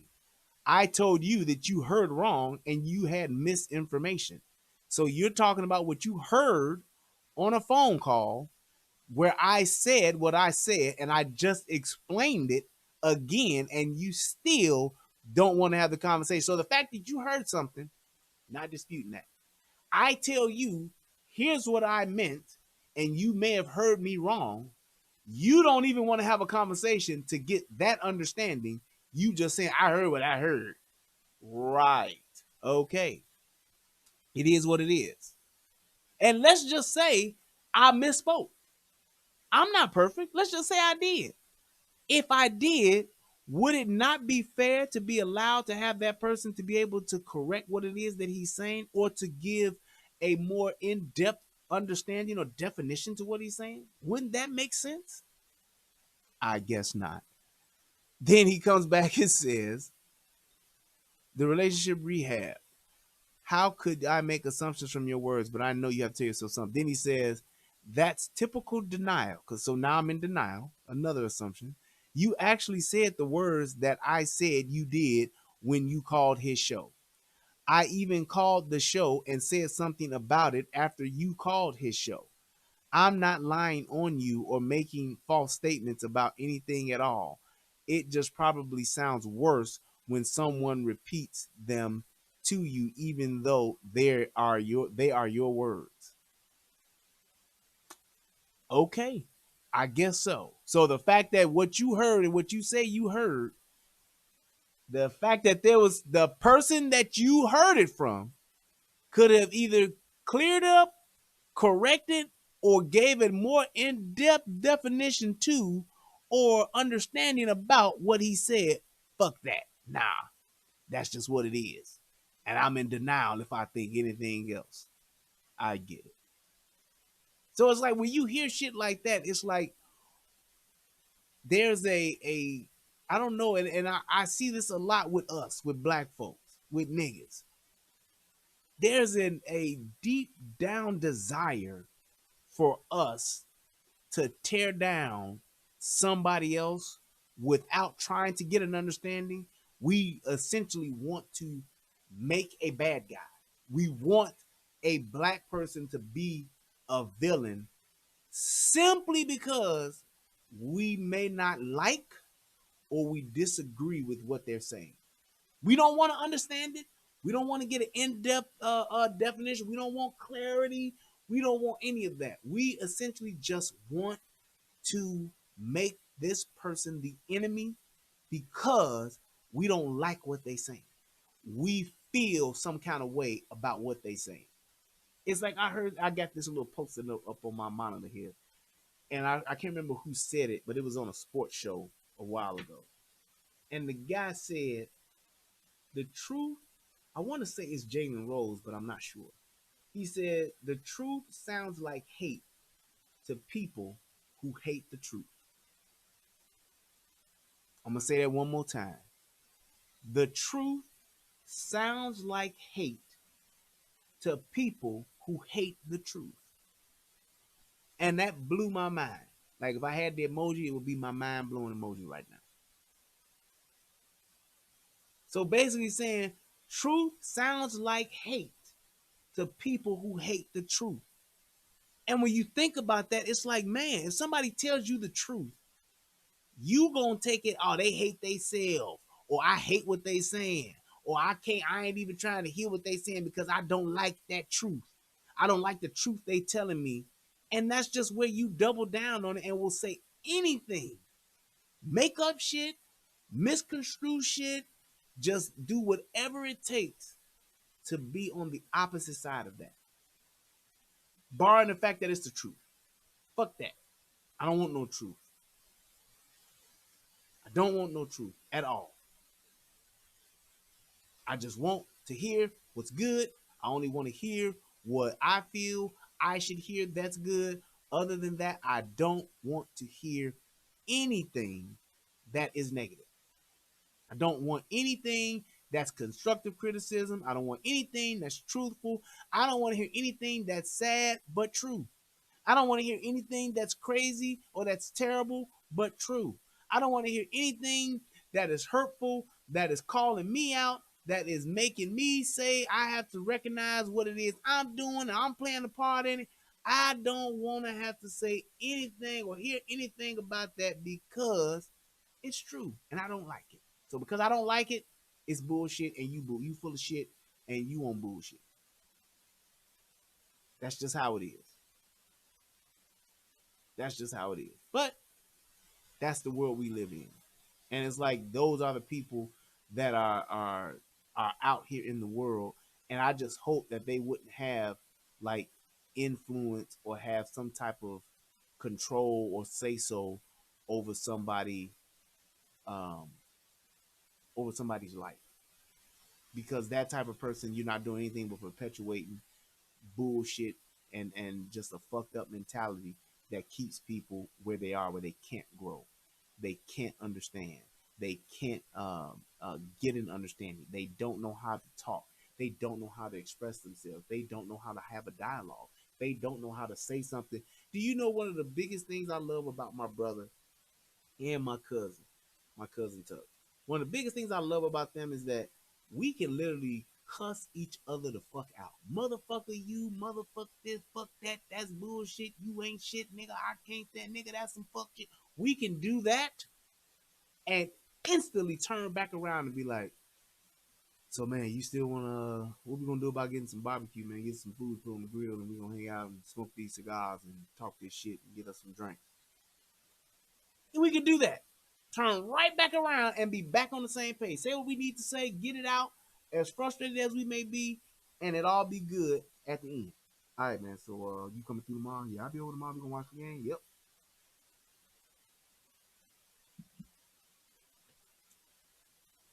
It's easy. May be hurtful, but it's like, man, I get it. Ah, this the other one. So check this one. This shit here, man. Hold on. Ah, I thought I just had it. Oh no, that was no. Was that it? No, no, no, no, no. No, that was it. Yeah, because I'm going backwards. I'm sitting here like, wait, he's saying something else. So this is he comes. This dude comes back and he says this. This was like a week ago. He says, "Damn, you even singing like him too." And then I replied and I said, "What the fuck is your point? Is there something you want to say to me?" Question mark. Then be a man and come in on my show and ask. Remember, sir, you don't have to watch, but you somehow seem to make sure you do and leave your stupid remarks. So either have a conversation or move the fuck on with your life and leave me alone. Now, here's my thing. I was singing on the show with Tommy. That's one of the things that we had as part of our chemistry.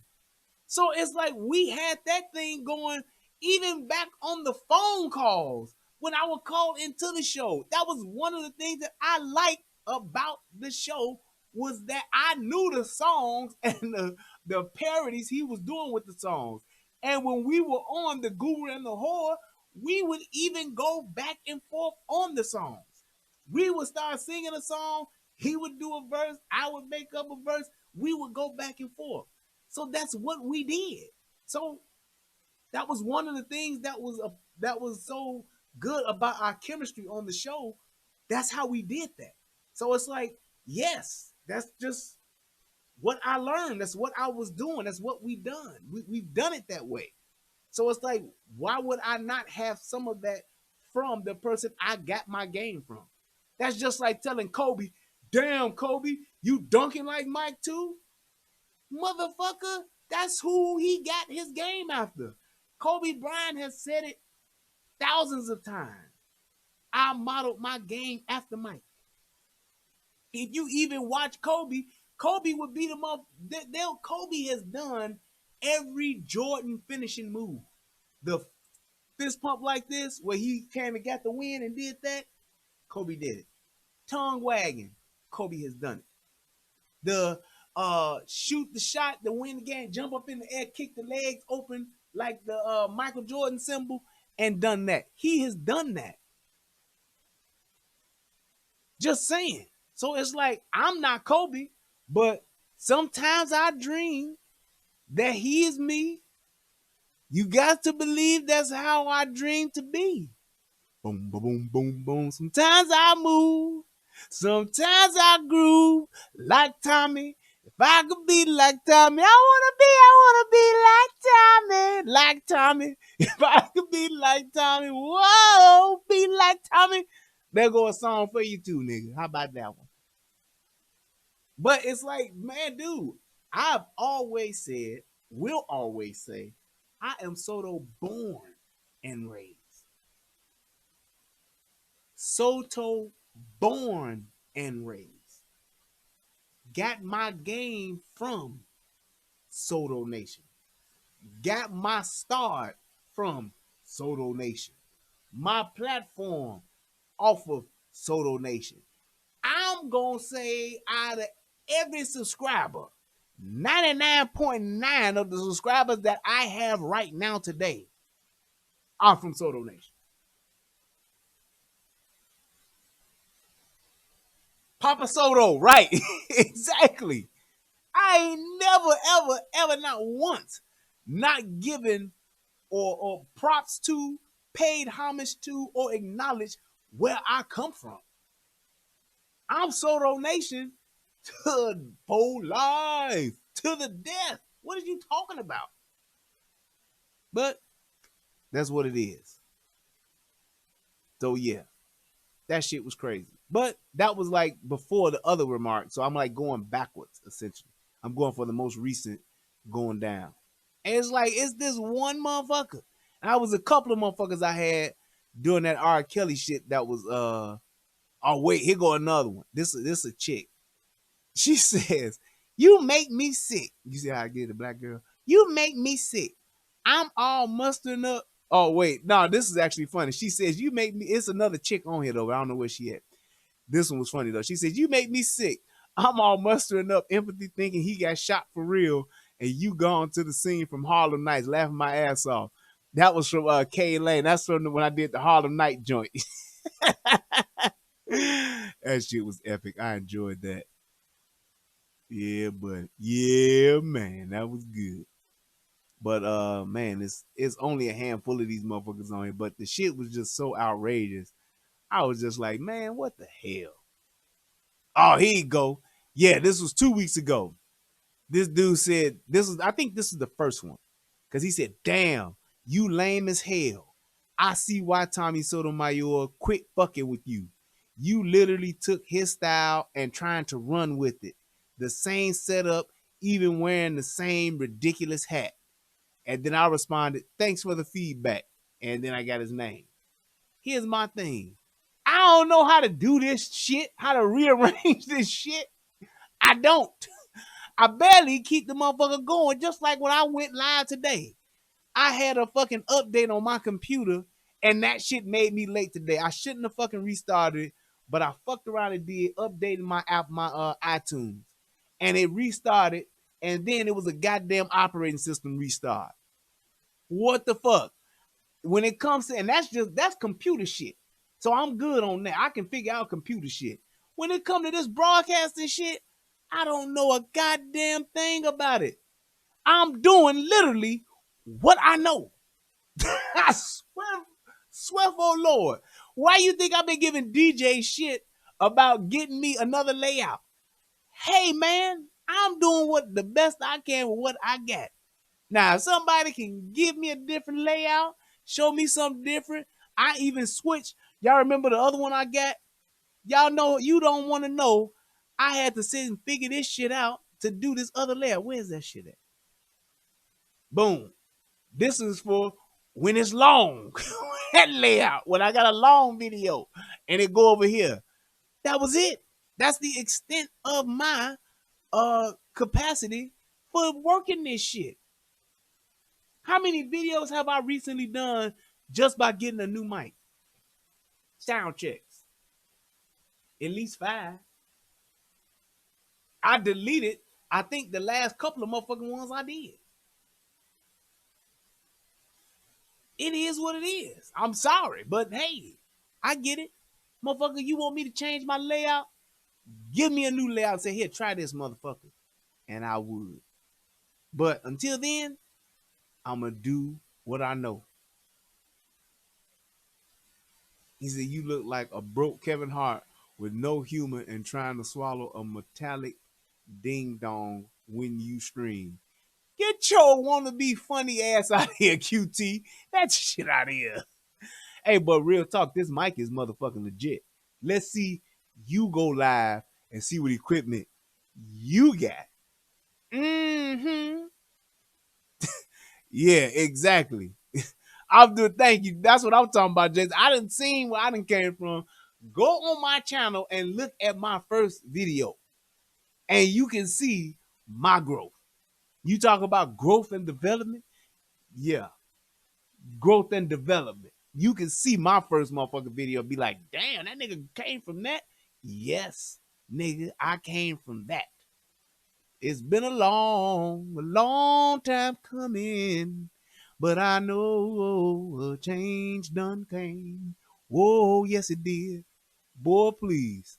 The shit I had before to the shit I got now, that shit like night and day. From computer to my first stream with my old laptop to this stream right now, man, come on here now. Come on here now. The time, energy, and finances that have been invested in this, oh yeah, you can see that. But I think that was it. I can't think of no other ones. The other ones is like way far down. But I don't know where those are at. But that shit was just crazy, man. I just, like I said, it was like I guess I was just frantic over having a couple of having at least one troll. I can't find that other one that chick put up. I don't know where she put that shit at, but it was like, man, please. That shit was crazy. But I have on top of that, I mean, just to in all fairness, that shit is like point two, maybe not even point two. That's like maybe 1% of my comments. 99% motherfuckers enjoy it, motherfuckers like it, motherfuckers say the shit was funny, they enjoyed it, they liked it, say the shit was funny. So hey, I'm gonna keep doing what I'm doing. Oh, here go a motherfucker right here. This chick, she type, and see, I don't mind this. Chick says, "You talk too damn much." Next, hey, if that's how you feel, great. Haven't seen that motherfucker no more. I'm good. That's fine if you want to put that down there. Even though I tell you, it's a breakdown, which means commentary. But hey, you can't expect black folks to know what that means. Yeah. Let's see. I think that's it. I'm gonna go and get up out of here, man. I ain't got no weed. I got a bunch of guns. Right. Yeah. I can't see no other ones. It's been like I said, it's they so few and far and in between that it's hard to find them shits. But shit was good. It was just funny. I'm glad I was able to point it out. But hey, yeah, please do that. What does dude say? Rehab is streaming from a crapper. I heard the toilet flush. What? Boy, you get your life. Talk about a crapper. Who even says that anymore? Whatever, man. Hey, look. Let me go ahead and give a shout out to any and everybody that donated. Shout out to my man Brass Man Taker. Said your boy $3. That's what's up. And also to let me see, wrong damn one. There we go. That's the young PayPal there. If anybody to donate up. Why is this shit not recognizing my face? Okay, there you go. Recognize my face now. Don't do me like that now. Let's see here. What's this Google? Oh, that's from my boy DJ. I'm like, wait a minute now. What the hell is this? Yep, and that last one was from Rosalinda Sotomayor. She sent me $10. Yep, and she got that's it. Thanks for that. But yeah, I think that was it. So hey man, look, I appreciate it. I'm glad I was able to address those questions that were given tonight. If there are any more, let's see. What you sorry for? It's all good. Quintina, thanks for coming through. That's all it ain't about. When you get here, it's the fact that you get here. That's all that matters. It's good. Refresh. Yeah. All right. So let me just double check one more to make sure ain't no more. Yarama. Where's my Gmail? No more questions in my email, and we gonna get on up out of here. Yep. Yep. Yep. Yep. Yep. All right. Questions, comments, or concerns? Hey, if not, we are going to go ahead and wrap this up. Thank you, everybody. It looked like I didn't even need to do the phones. I didn't even have them set up, but I could have. It only took a minute to do. But I will definitely be doing, I got some content and stuff for tomorrow to do. So I will be doing a show on Tamari. And like I said, I have been meaning to get to that person's questions that we had. I've been saying I've been doing it. I'm gonna do it. I'm gonna do it. And now I actually have the opportunity to do it. So I said, let me make time to do that and to just talk about the bullshit that I had with the whatchamacallit, the comments. So I just wanted to address that. But hey, I have not seen that yet. I heard it was good. I'm gonna probably try to see it maybe this weekend if I can. If not, shortly after. And if I don't, then I'll just download it eventually because I'm a pirate. Iron matey. But I'll try to check that out soon. But other than that, I just want to thank you guys for always just giving me your time, giving me your energy, giving me your likes, giving me your dislikes, whatever. Just I appreciate you guys. This shit is so much fun, and I really do appreciate it. I have such a good time doing this thing with you guys, and Wait, did that stream stop over here? Hold on, let me restart this. Oh no, it's back. Okay. And I just want to say, man, this thing that we get to do and share this time in this space, it is very precious to me. I appreciate it, and I do not take it for granted. Thank you to everybody that has donated. Thank you to everybody that clicked the like button. And if you're watching this, click the like button. And if you got any questions, comments, or concerns, just email me. Be sure to make sure that you are, be sure and make sure if you have not seen A Fatherless America to do so. Also, subscribe to my man DJ Just Jay at the Soto Podcast. Make sure you check him out. He is the AFC, which is the Advocate for Children. He does a great podcast, being a great show on the Soto Podcast. Awesome content. Uh, Definitely speaking up for these children that are out here. And as always, to my homeboy, my brother Tommy Sotomayor, I love you, bro. Hope you're having a great night. Make sure that you check out fatherlessamerica.com to rent or to buy the movie. It is a great documentary. You will not be disappointed. It is very good ratings on IMDb. Is that it? IMDb and on Amazon. You can purchase it there too. So make sure you check it out. And also make sure you subscribe to the website. It's actually scrolling across here up top too. And that's TJ SKOC.com. Make sure you subscribe there too. So, to everybody that came through tonight, thank y'all so much. I appreciate you guys. I love you all. Y'all have a good night, and I will see you guys tomorrow. Tomorrow. I love you. Tomorrow. You're only less than a day away. All right, guys. Y'all take it easy, man. Have a good night. Peace. And I'm out.